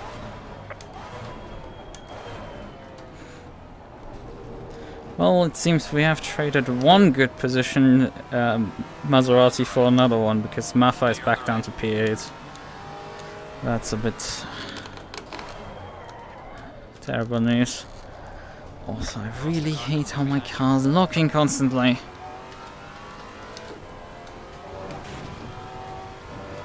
Okay, pass on the right. Car on the right. Clear on the right.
Yeah, definitely my phone is throwing some notifications.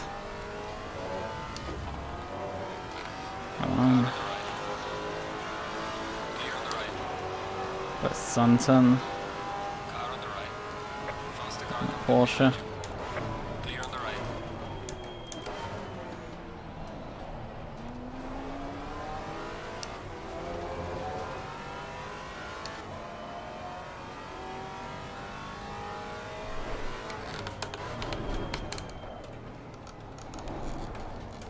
Oh, no. Please! Get out of my gearbox, for fuck's sakes! Car on the right. Clear on the right.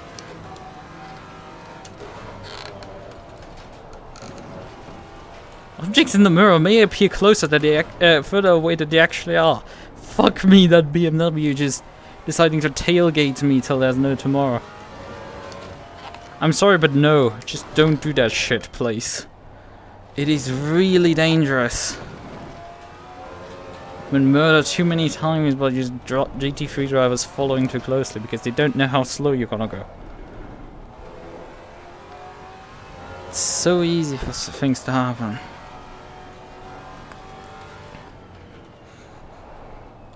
The Evers lost a lot of ground there in the traffic, including also Kate. She got thrown back a bit.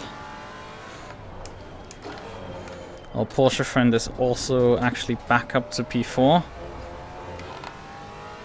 Didn't check what Blumen was running when I looked at the overall standings.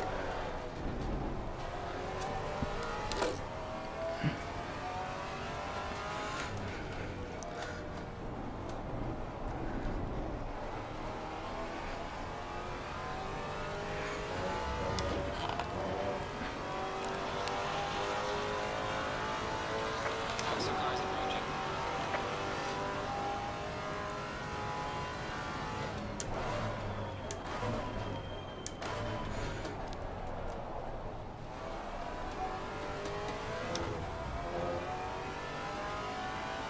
Car on the left. Oh yeah, Blumen has dropped out of the top 8 at minimum. Man, this guy has about as much luck as I have at times.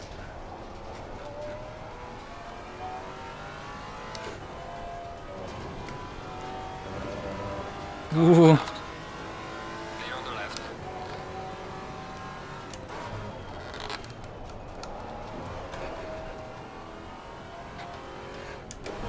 Pretty sure I just saved this guy's life because he would, if I had stayed left, he would have just driven through me.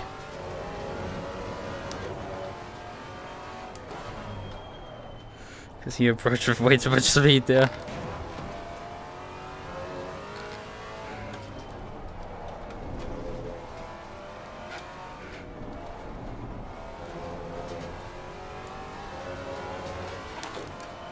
Faster car coming up behind you.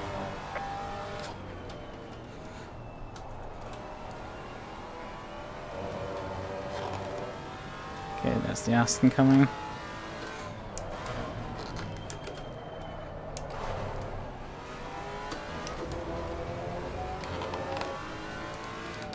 Car on the right.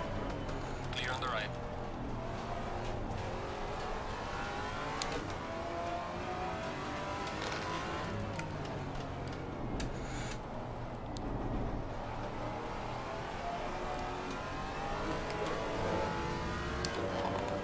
Car on the right.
Fortunately, Everson is just slightly too quick for me to actually keep up with him. Only when he hits bad traffic am I really able to make any inroads into him.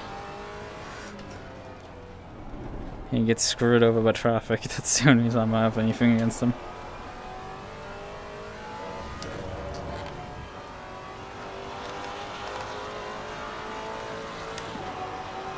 .54.7 from him, I'm lapping 55.1. I think now my title is definitely more or less done.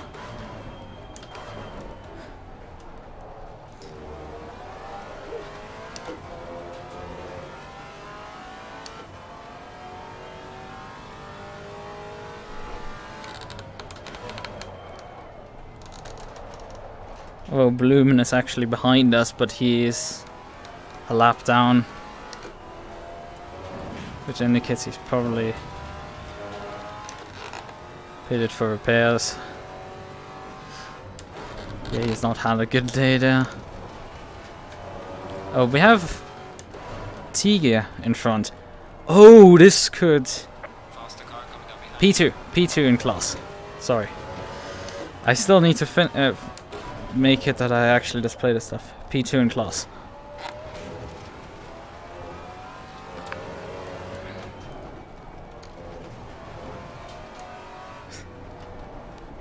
I was I had cycled up to P3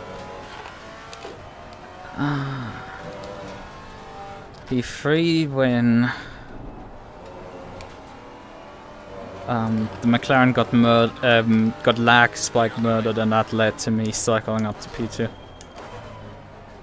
Oh, it's Chrysler, not Tegel. Chrysler seems to play ball with us, not like Tiger did at what's it called?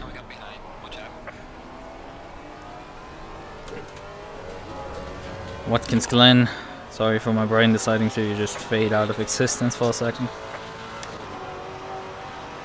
The problem is I'm stuck behind him now on the straightaway.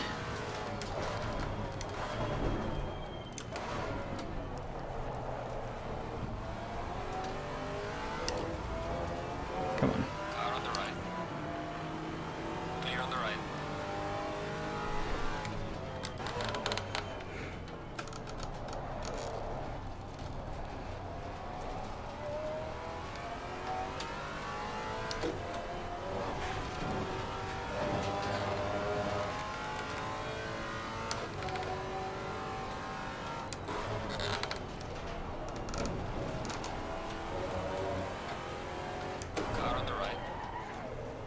Oh, I have to go a long way around here. It's not helping me.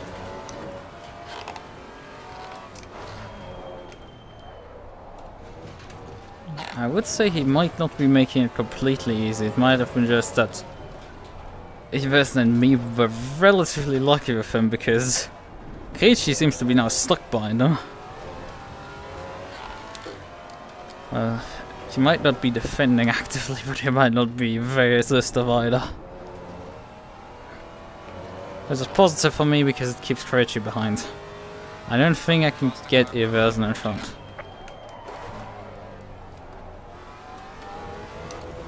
Unfortunately. But that's how things are.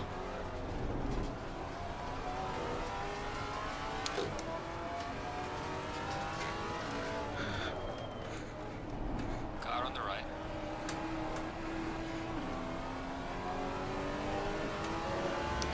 Faster car is approaching. Watch out.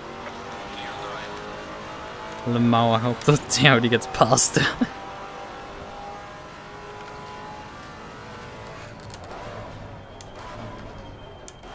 What is Blumen doing? He's coming out of bits again?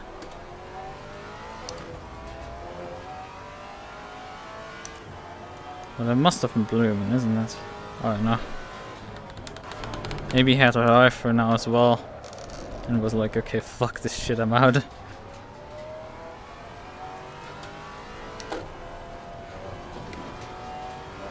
Man, I lost a lot of time there. 5 minutes on the clock and we're basically just waiting for this thing to end. Tires are dead. These crab ravens. The thing is, this is actually the last race I think we have a chance of actually winning, because at Indy, well, we can probably finish best of the rest, but clearly the Alpines are better than us. Let's face it. Like, the first half of the race we can beat them. Second half they are not. They are just gonna run us down, because there is so much braking at Indy that you just burn the tires to a crisp. Even if you're cautious on the brakes. You just do not get the braking performance to be competitive of the car. And when we had the pre-season race there, Qualy beat me despite having been held up badly at the start of the race. And then me being able to gap him quite a bit before he then just ran me down and passed me. Faster car behind you. Without much of a fight. So yeah. I mean, the championship is already decided due to me throwing Silverstone away and Brands Hatch being absolutely awful as well. Kota was salvageable. The Glen was domination. Utter domination from me. Well, it wasn't utter domination in comparison to what the what is it called? The Alpines did at Kota, because they gapped the entire field by like 40 seconds in an hour-long race, and I did only about half a minute on, well, another actually on another Maserati about half a minute in a 90-minute race, excluding my 15-second time penalty.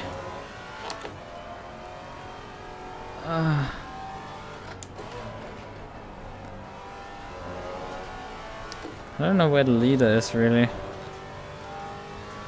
Looking at least 2 laps to go at this point. And Iversen has turned the turbo up. Not like you can adjust the turbocharger on the car, but well. But he's bolting, that's what I mean. And Qualy, whenever he is not held up massively in traffic, he's also trying his best to run me down. Or running away from the Porsche behind him. I think he's doing both.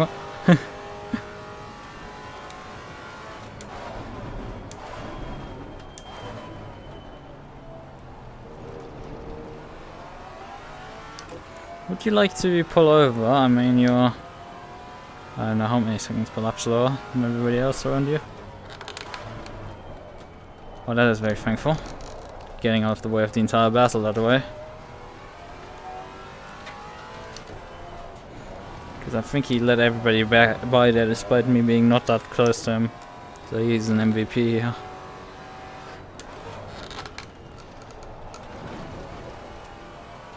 Yeah, Qualy is actually coming for me. Ironically, this could be a showdown for the final lap. Because that Alpine has kicked into overdrive. And I'm just limp mode.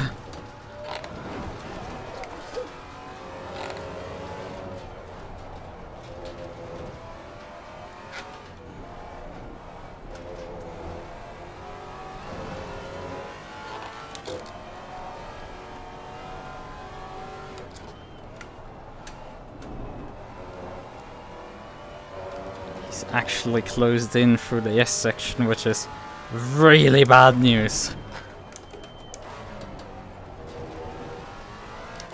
They had the Alpines there the entire race, so...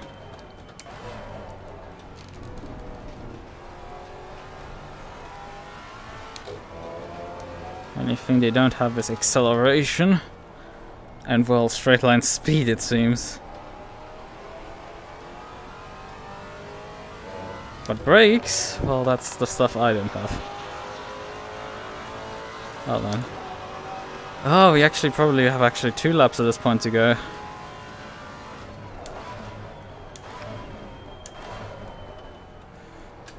Because the leader won't lap us before the end. The leader has finished the race.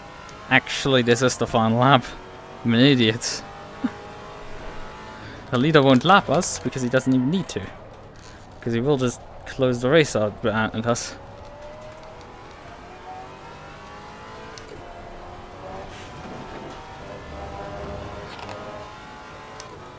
That's the Porsche. The Porsche has stayed back, so it's just me versus Alpine.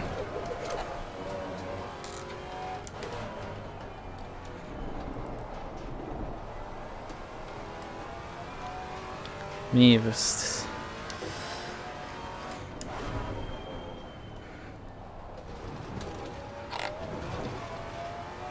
I've only finished once so far this season in front of him, I think.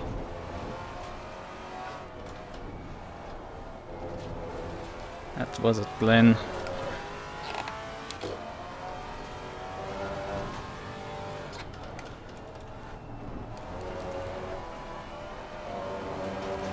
Full speed out of the corner.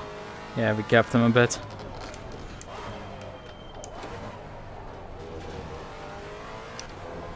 Need to pull through for the last few corners.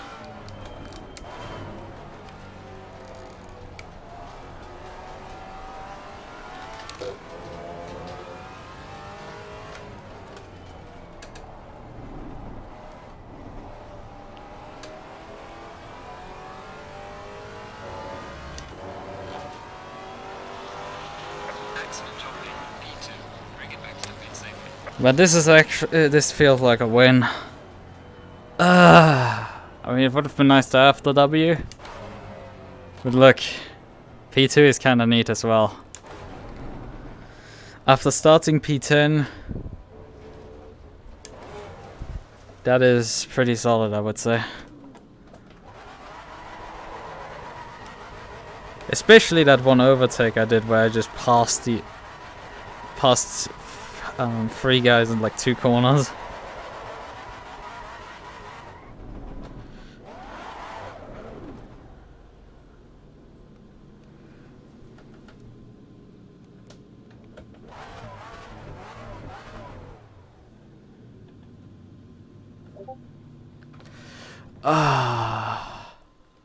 I did it.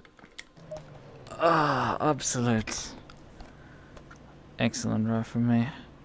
Though we still need to figure out who the fuck I murdered. Yeah,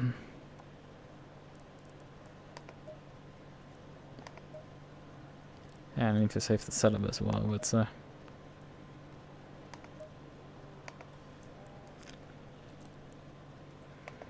God damn it. Give me my fucking setup menu back because I want to save my set. Save. Oh, free. Okay, fine. I think Maffei, that's P. 1, 2, 3. So Iversen, me, Krejci, Stepanek, and Snyder in the Porsches. Mareuter then scored in P. Still able to finish in, I think that's 5th? 2, 3, 4, 5, 6th. Still pulling through for 6th, that's decent. P7 Maffei, P8 Gisano, P9 McDonald, P10 Fuchs, and then Brandt, Tiger, Haar, and Preisler. Bringing up the rest of the field. Right, I'm gonna check out also the replay. Obviously, no, I don't want the settings, I want to exit the server as well. And that is...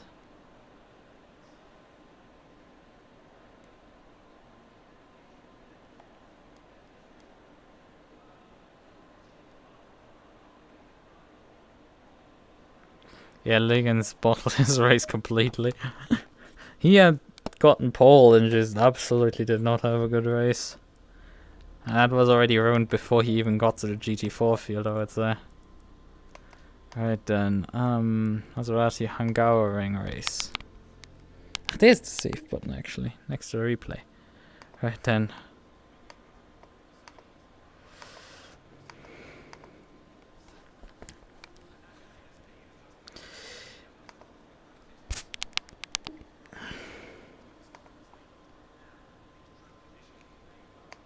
Sort by dates descending.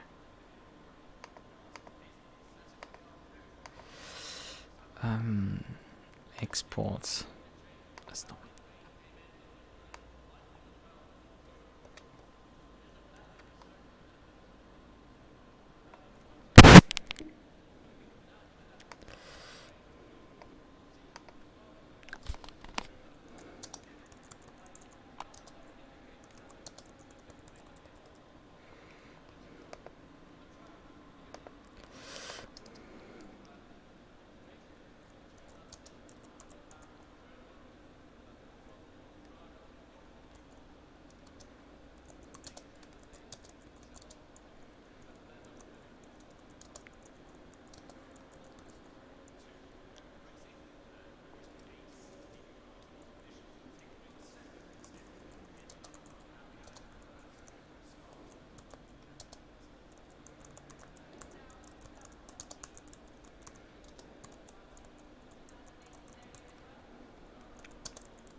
So, well then.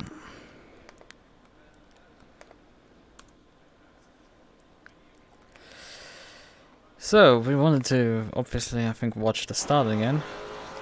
And I had a perfect timing in terms of grabbing the right time swap. Stamp.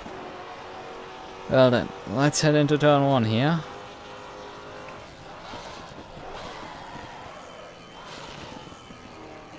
So we're getting Fuchs already into turn 1 here. These two again exit side by side. Actually, yeah, so I'm starting here P10. And that is, I think that's Tiga in the 11 car. Yeah, he didn't finish particularly too high up. There's my car, okay. Now Tiga is to whites. I've got Fuchs on the inside in turn 1 already. So we're getting Tiga now. Heading into this corner. I'm trying to put an attack on the Porsche, but it's not quite enough. We have McDonald in front, however. And McDonald slows down a lot through that corner, which allows me to salvage by here. There is a NSX that had crashed there. I think that's actually the guy that I end up eliminating. That dive bombed me and gets eliminated. In any case, that attempt didn't work quite out. We hit back up here into the chicane.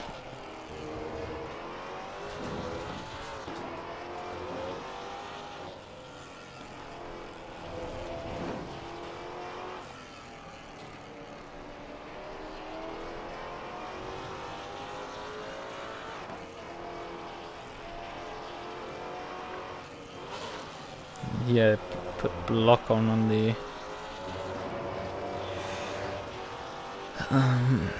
Janetta behind, so we have Porsche's trying to overtake here, but that isn't working quite out for him.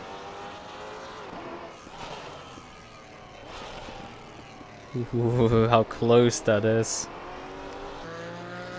Let's look at that again. Yeah, that is nothing. You could insert a piece of paper between me here and the Porsche. There's nothing. I nearly bumped him. Back there. Yeah. I think it's... Yeah, that one up by. So here, middle of lap 2. I get alongside and just lavish my way by.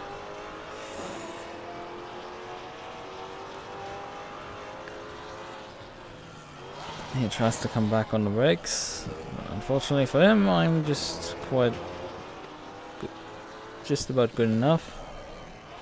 Tries to look up the inside, but none of the moves work. So I'm back up the order here. Gonna now finally figure out. Wait, this means that here it happened. So turn 1 here.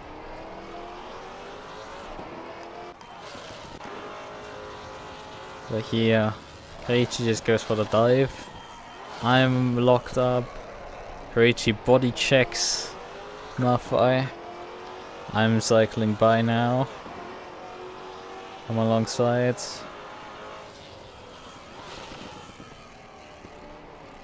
I'm not quite sure he actually let me by, but effectively he did. So he did not put much of a fight up, so I cycled by him.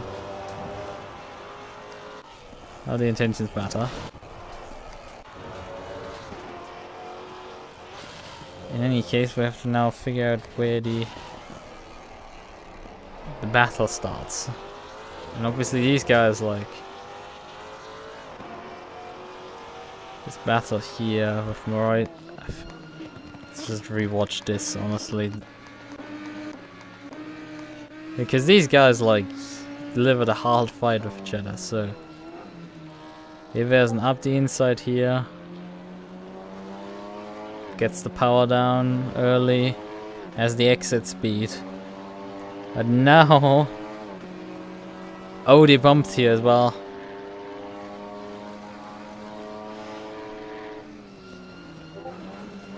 No favors given. He outbrakes himself, however, slightly. And the Audi has a bit more straight line speed than the he's trying to force the Alpine, and he's trying to force up the inside, but it's just not quite working.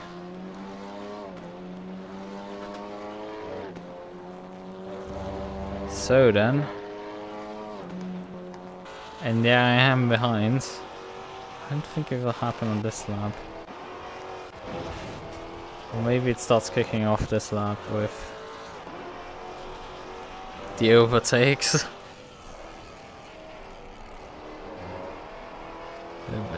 The move of the race, in all honesty, for me. So, Iversen is going for the overtake on the inside.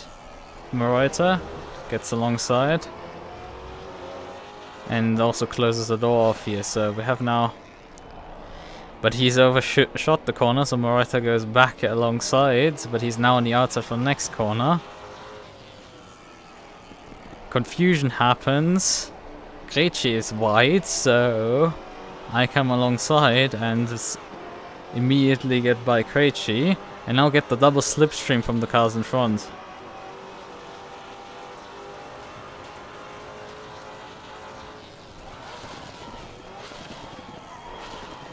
Very locked up there from me, but I still hit the apex there. Maserati gets shoved a bit wide there. That gives me the chance to just slugshot by a Maserati. He does come back here a bit as I try to go around the outside, but it's just not quite possible. The Alpine had just enough grip to pull that off. So that is... And then Maserati tries to come back with a superior speed, but it's just... Yeah, that ain't happening, Schiefer, on the outside of this corner. Ooh! Again, there's basically no inch given there.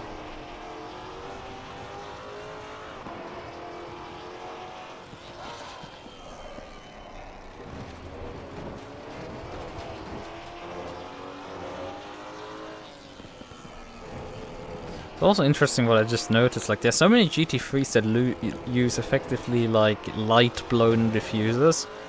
Like this car actually has a blown diffuser because you see that the exhausts... No, notice that. The exhausts go over the diffuser here. And there's a few cars that do that.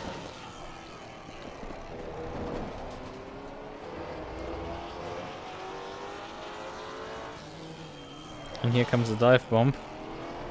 And the accident follows here.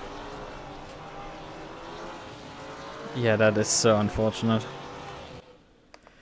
F. Who was it that got caught there?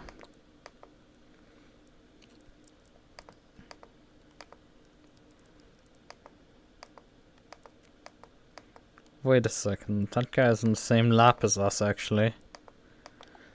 Yeah, he's not the leader actually, he was some backmarker that took himself out that way.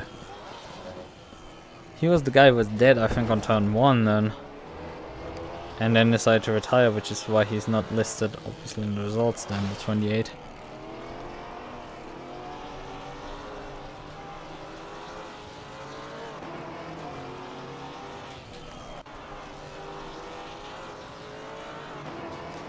Yeah, but there's clearly some light contact happening here, you can see. Yeah, there's the tiniest of bumps on the rear end of the on the side of that NSX, and it's just unfortunate. Yeah, just as he's starting to finally accelerate. Because due to being like completely fucking up his corner by dive bombing me completely too much. Like he completely misjudged his braking there. He would have totally been alongside and passed me, but he just completely misjudged it. And then doesn't make the exit, he just used the exit curve. Which is what ends him there.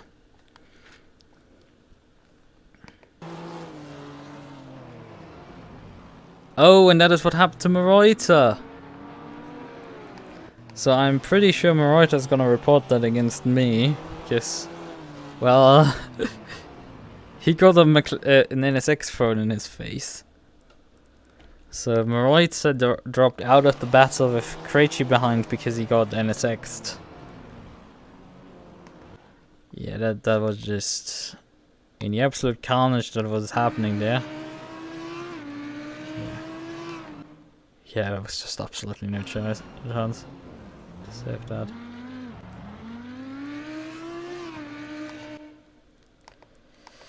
Yeah, that is very unfortunate. I mean, fortunately it turns out this guy was not particularly a front runner in this race.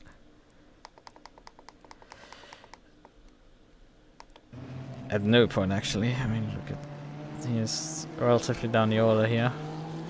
Comes through this corner here and just loses the back end on his own.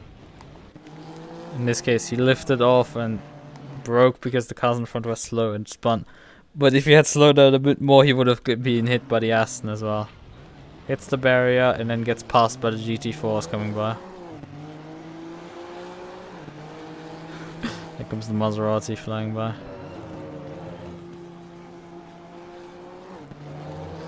But yeah, that's... finds finally an explanation of who it was.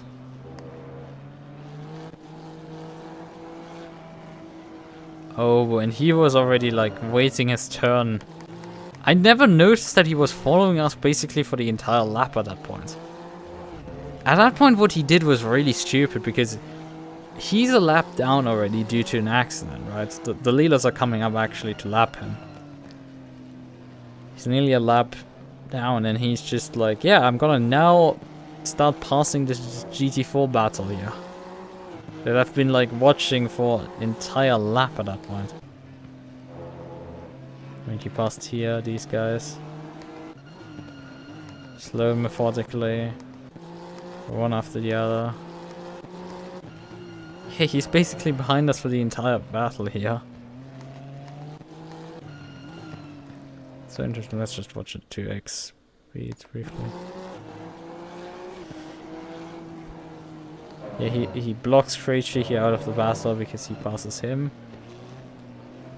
Except Krejci's starting to come back at him because, well, he's asked to drive GT4 speed because he's not able to pass the GT4s. Especially with that driving talent.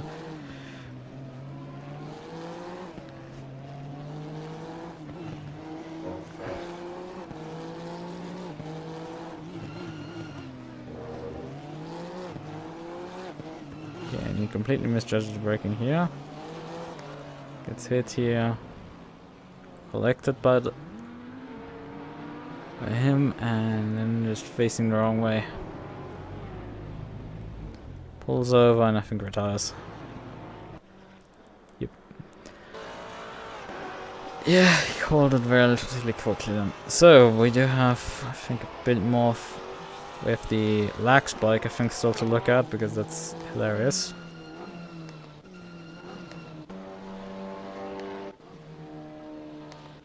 In general, what happened to Blumen is a bit interesting. Blumen is still there. Could also watch what happened to Liggins, because he had a slightly chaotic race. Oh yeah, he had... There! Whoomp! Yeah, I don't think he actually took any damage looking at that footage.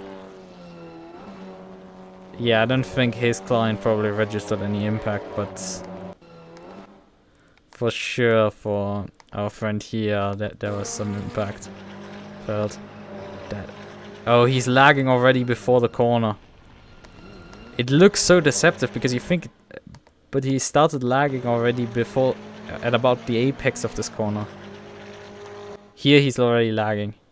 He starts lagging here, and you don't think he's actually lagging, but because of his trajectory around the corner, he's still taking the corner, and then just like, he has the lag spike here. He's briefly everywhere, and it's just boom. It's so unfortunate.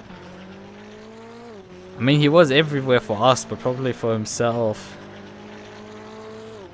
Everything lagged back together, like the Alpine probably lagged slightly forwards. Although I think it's very realistic that he...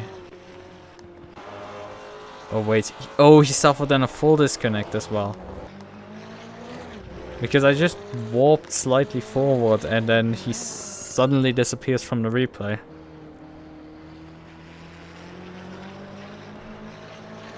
He had absolutely terrible internet tonight. Blumen got wrecked by internet.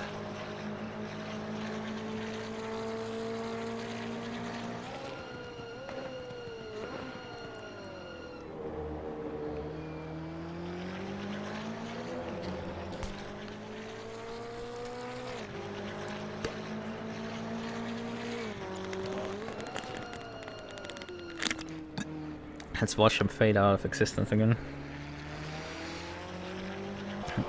And there it happens. With absolutely no forewarning, the car suddenly disappeared. So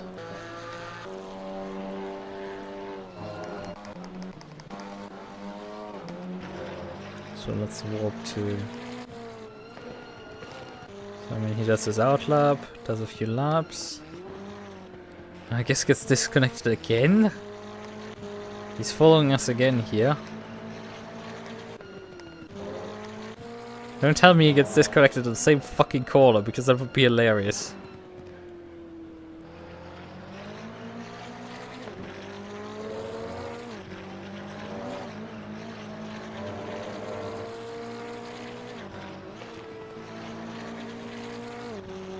No, he doesn't. Let's see. Where does he get disconnected? He's still here.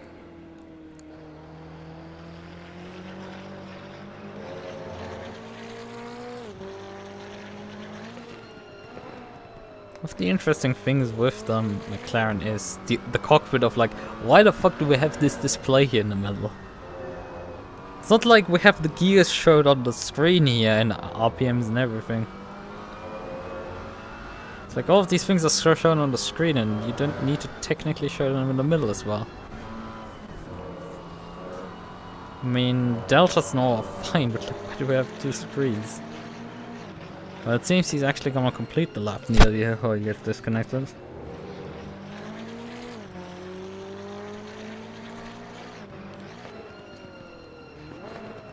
Oh, he actually pulls over in this case. I don't know why he actually decides to tow for some reason out of that corner. That's weird. Because he doesn't get disconnected here, he just tows. One corner to... like, why? Like, that makes even less sense than getting disconnected again.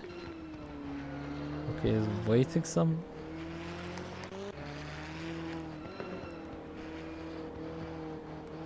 Oh, he's trying to go for the fastest lap at that point. I see. I see. He's trying fastest lap at that point. Because there's a point on the line for fastest lap and he's just like, bruh, I'm not gonna score any decent points after having been disconnected and dropped a bunch of laps. There's no position gain from me. But he could have totally just come in and just... Oh, wait. When you tow back to the pits, you don't get the lap completed.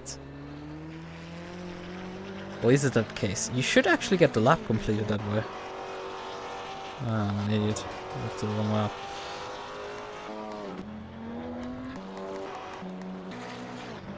Okay, so he's lap 24 here. He completes lap 24 here. No, he doesn't. After having been teleported back to the pits, he loses the progress in that lap. So that was actually smart, because that meant he... No, it wasn't actually. It was really stupid, because it's not lap-based here, it's time-based. And he lost a shit ton of time just standing in the pit lane, waiting. He could have instead just, you know, driven into the pits like a normal person, take fuel and tires, and just be done with it. Instead of resetting to the pits. Like, yeah, this doesn't make sense. Like, the extra lap doesn't matter because it doesn't matter. Right. We do have one more thing. Not actually one more. We have a few more things. And then there's finding out the fate of Mathai. Wrong direction, actually. Because he said he got murdered by a GT3 at one point.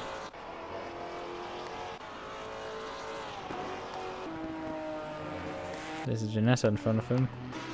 So I assume this is after he got murdered already. Because he is here obviously following the battle here. Following the battle still. Not following the battle. So something in the in-between here happens. Oh yeah, here it happens. Oh, he got murdered by the race leader! Of all cars! Oh, and that's such a stupid one. Oh, come on.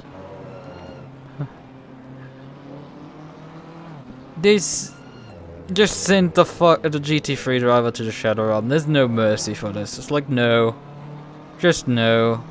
There's just... No. There's not even a single second of consideration gone into this. This won't work, ever. In no universe does this shit work. That move was never on. Never. And you're the bloody race leader, you should know how to drive. Let's be frank about this. You should know this. In comparison to the back model that messes up and with me, overshoots, and then I murder him. In a reasonable manner, because I misjudged my acceleration and understand him. Fair enough. Can happen.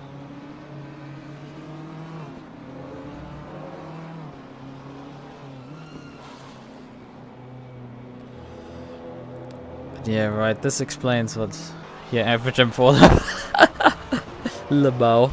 Yeah. Okay, we wanted to find out what also happened to the... Let's just briefly go at the start of the race. What happened to our pole sitter? You know? He had an adventurous race and it wasn't particularly for the good reasons.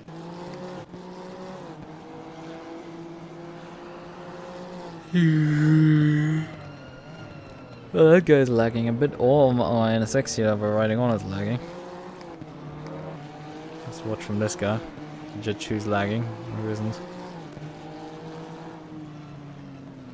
Seems like both have decided to stop lagging. They're still lagging a bit around.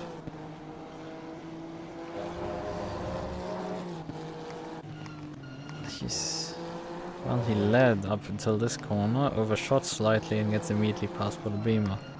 Let's watch from the Beamer briefly.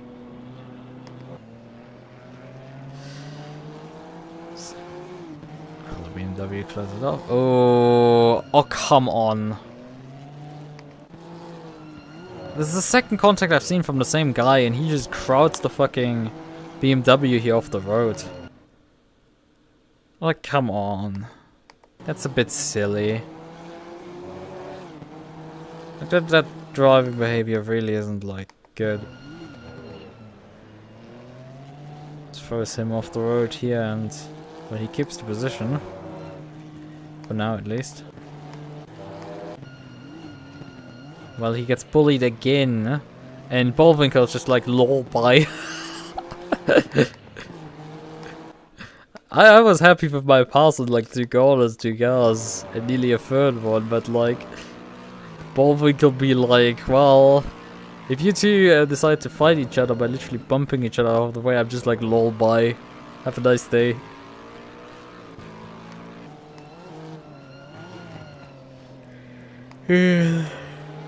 There's Chamberlain with its Porsche coming by. That has slight sea fighting issues. Although I just noticed that it's somewhere here also another Porsche comes by. Lebau.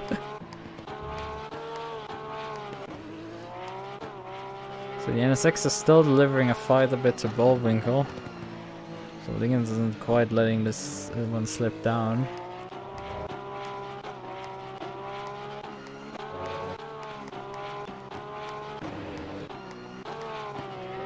Something interesting happen. He runs away from Porsche in the straights. Yeah, everything seems to be so far so good. Those 2 positions. The world isn't over yet. I mean, sure, he has a time penalty, but the world is definitely not over yet.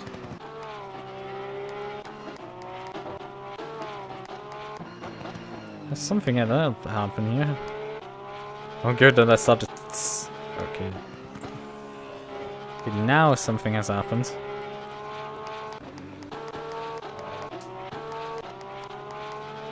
Because I thought it would deteriorate faster, but no, he... could I get the 5-second button, please? He completes the pass here, so... And he lets him basically go. Which is a very interesting decision here.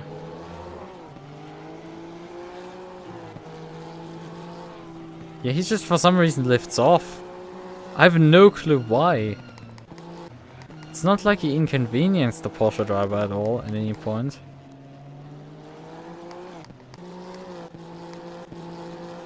Why is he... I guess because he thinks he can't keep him up. Keep holding him up and it's just a waste of his time. Still, like... This is weird. What decisions is I?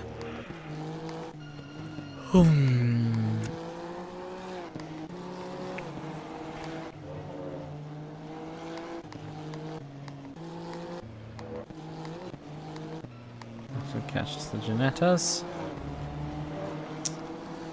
Yeah. Small freeway moment.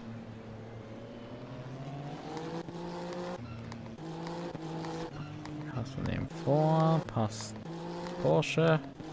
That's Maffa, by the way, off the road there. There's the that NSX, by the way.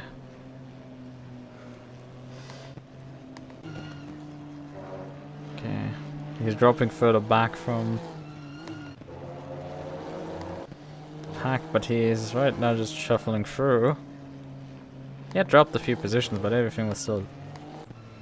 Yeah, and he was very cautious here behind me, and that I think cost him a position.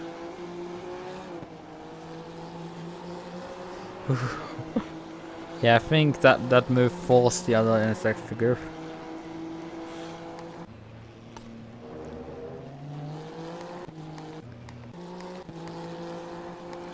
Who's gonna come out on top here in the end?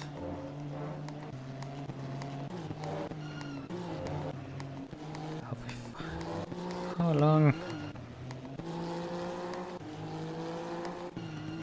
Okay, he's by, I think, at this point.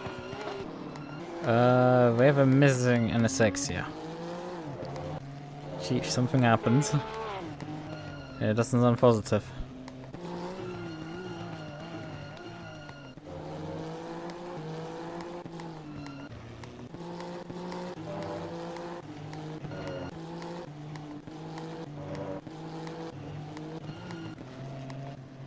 Oh, he's coming in. Might have had like a penalty or something? I don't know, I haven't noticed him like track cutting much. So he just comes into the pits. Yeah, it's a drive-through, so he actually collected track cuts. Enough that he had to have a drive-through there. And yeah, that fucked his race up dearly, but he comes in again then. Oh, he pit speeded the first time. And he does a stop go.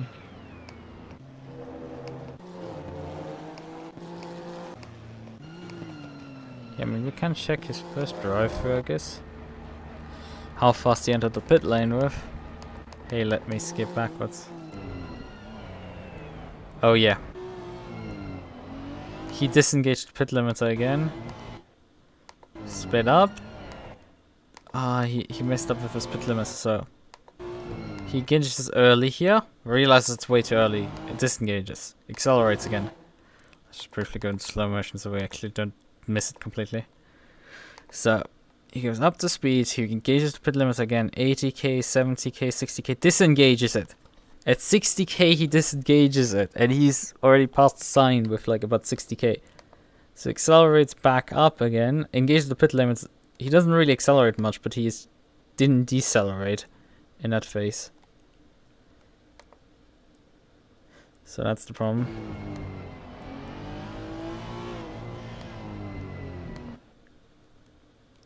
Disengage. He lifts off the brake, engages again at about 60k, but that was enough. That was all that was needed here. Mess up and disengage, and he has a 30-second stop go, and I think I saw that him coming out with that 30-second stop go at that point. So he comes in, serves his 30-second stop go, and that was, I think, the rest of his race. I don't think he had any more further events really at that point. He's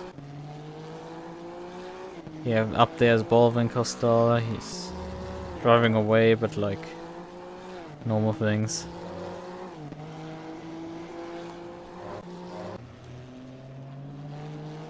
Yeah, I think it's still blowing in front.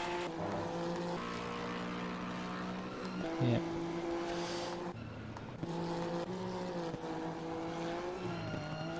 Actually, there's Bullwinkle being yeeted backwards. They're now closer suddenly to him. So it must have meant that these guys decided to contact each other in some way, shape or form. Let me take a guess. Nope.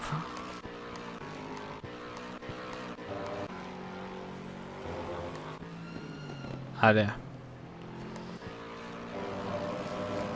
There's a slight boop exchange. Goes by. Does Bullwinkle return the position or something? Doesn't seem like it. My man, that's a bit wide. I thought I was running constantly wide, but that guy just... Well, here he lets him by. Bullwinkle then suddenly decides to let him by about a lap later.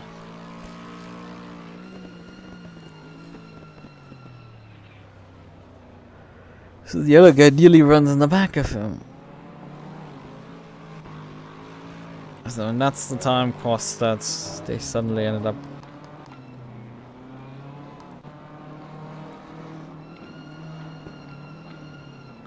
Because it was very surprising for him as well. Yeah, he stopped there again because he didn't know where Bullwinkle was going.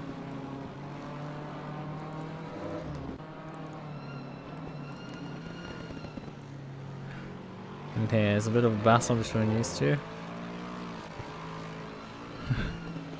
The lead battle being held up a GT4 battle here. And here Bullwinkle makes a bold move up the inside. Oh no! Oh god! Holy fucking shit! Oh, I'm not even sure if that's the move for the lead.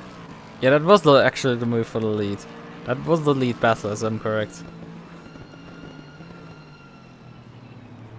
Goodness gracious.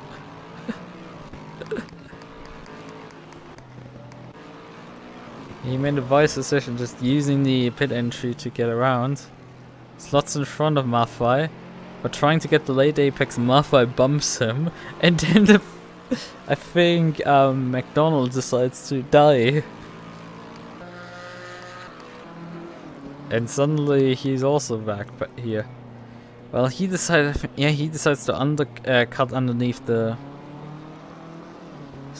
So this move slowed down Bullwinkle a lot, but this guy had stayed back to get a good run off corner, which meant he had a chance here. But well, unfortunately for him, Bullwinkle was able to defend the position into turn 1 then.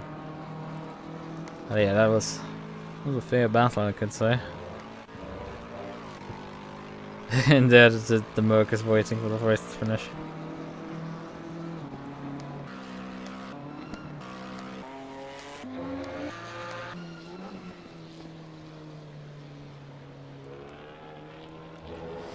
And there's Qualy following me around the circuit.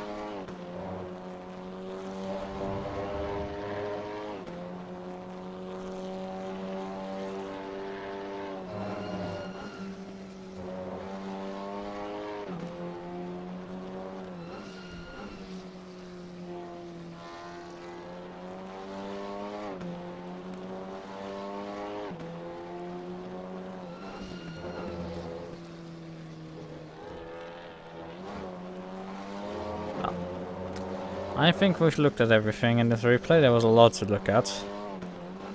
And I've noticed that I probably didn't, because of how my new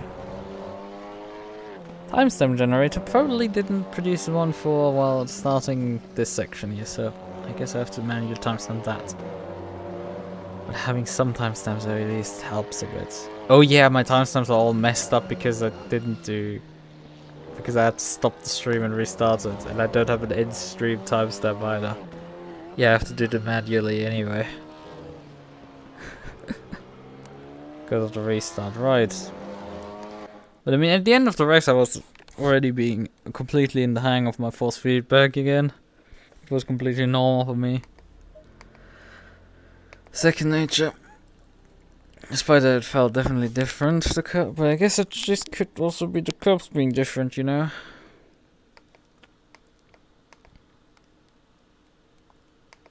Right, and you can notice it's definitely gotten dark outside, and the lighting is not anymore as it was. Yeah, I definitely need to find some sort of replacement for the lamp. Well, shit, I guess somebody needs to steward Param again tonight. And it might fall on me again. I will see.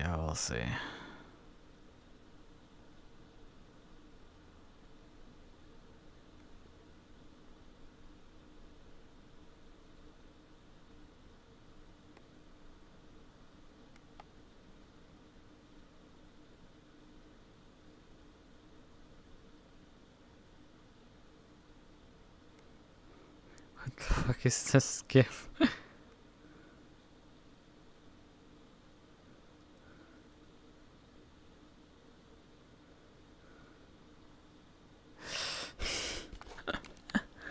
That is an elaborate hiding place. Yeah, let's just briefly check if on SRXP something was said.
Even I decided to die.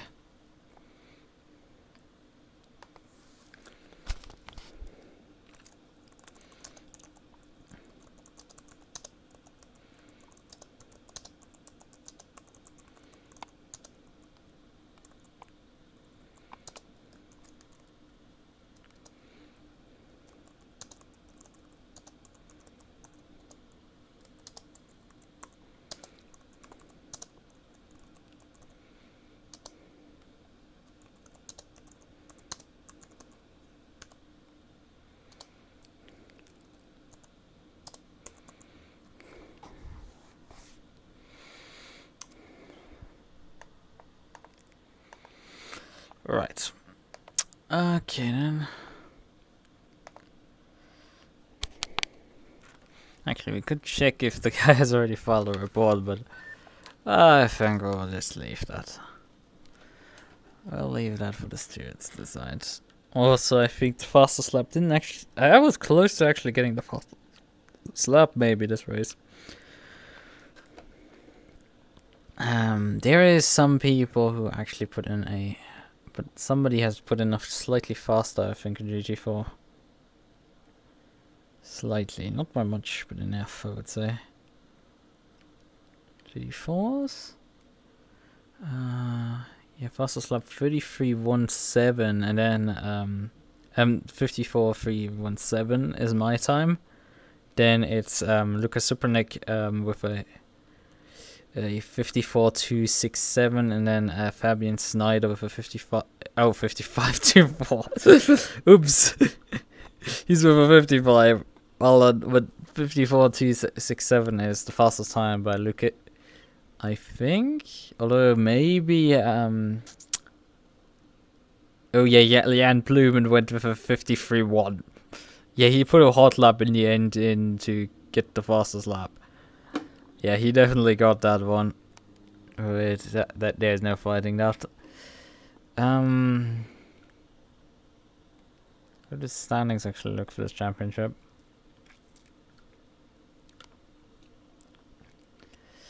Obviously signed up for this.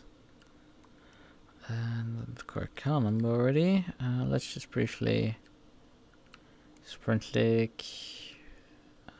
Leaderboards. Oh, I mean, this is Carnage here. Yeah, I think the leaderboard is not telling me much. I need to actually visit the website again. Sim Racing XP. How long has the stream been? 3 hours, so good.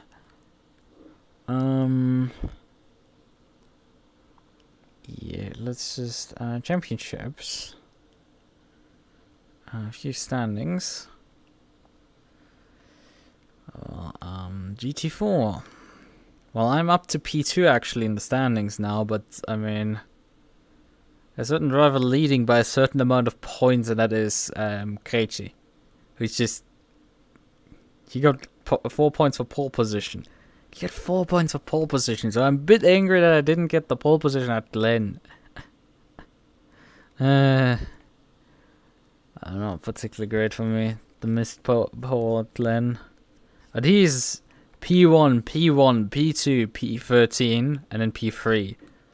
But I've had just way too many off weeks for P5 in round 1 when I should have finished P2. Brands was a disaster with P7. And then the P3 at Kota and the P1 Watkins Glen. And honestly, if I had a decent qualifying, I should have won this one as well.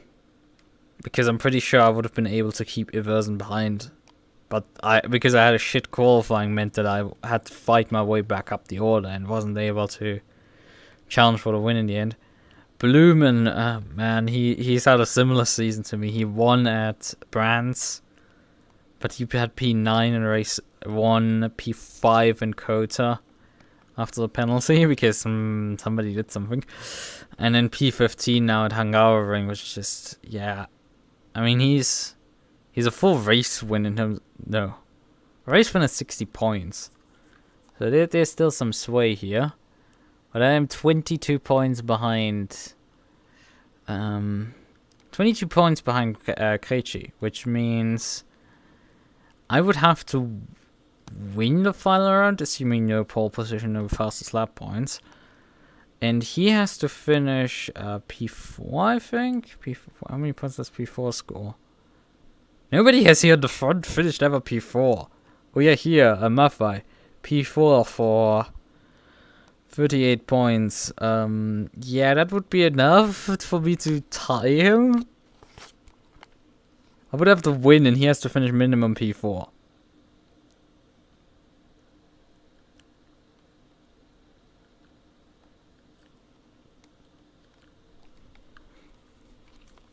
And oh yeah, there's also the dropped score, which would probably fuck me completely up. I think there's a dropped score, isn't there? I haven't checked the rules. I would have to check the rules briefly.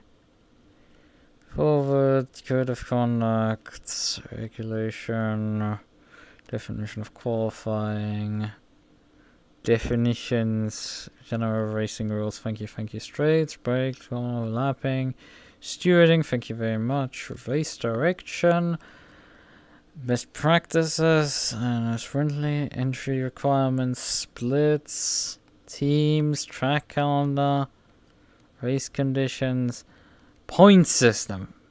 Within the season, only the 5 best races will count. Okay.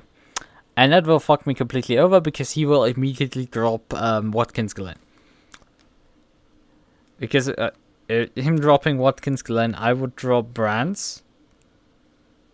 But with the dropped score, that means that I have to subtract 18 points of his total, and I have to subtract about 30 points of mine. Which is just... Yeah, I'm more on the threat actually from Ivers than from him. Funnily enough. I'm threatened more by Ivers than I'm threatened by him. Which means I'm gonna finish most likely runner-up in this championship again. That's a bit painful to know before you even head into the final round. That you're not irrelevant of what you do, you basically screw it due to the point system. Dropped score just makes it very difficult to win in that sense. When you have multiple bad rounds and your opponent only has one. Right. And yeah, he's let me just briefly calculate mine. 234 minus 30. That makes it 213, which puts me a lot behind him actually. 213 for me, it's he has 247, so the real points deficit is 34 points, and that is a lot. That's not something you make up with this point system. 60 points for a win, 50 points for second place, 45 for third, and then 38 for fourth. Yeah, and then Iversen, his dropped score would be round would that be? Well, he scored 32 points in at Brands. Fish in front of me there. So that means 205 points. So he's actually 8 points behind me. That is a real problem. That is the real fight, actually. Well, he is also in real terms about 6 points behind me if we score all rounds. But him being 8 points behind me means if he wins like today and I finish second, that's not enough. Like, he will jump me in the championship. Jan Blumen is way further down due to his relatively bad finishes, but we can still calculate briefly. 206 minus 17 was dropped score on that round, which is about 189 points. Although I don't know if the extra points you score are also included in the drop. Right. We can briefly also take a look at team standings. I mean, I'm reading the stats off instead of showing them. Tire Mafia right now at 214 points, while Alpine Ltd is at 251. Yeah. But Boolean Motorsports, so the Audi drivers, and actually Blumen and the McLaren is also driving for them. They have 162, so we're probably gonna finish P2 in the Teams Championship. We've had quite a decent amount of strong results. Also in the normal standings, our friend, where is he? Mafi, he's sitting at 185 points, but he has already his drop score included because he scored as a DNF for Brands, so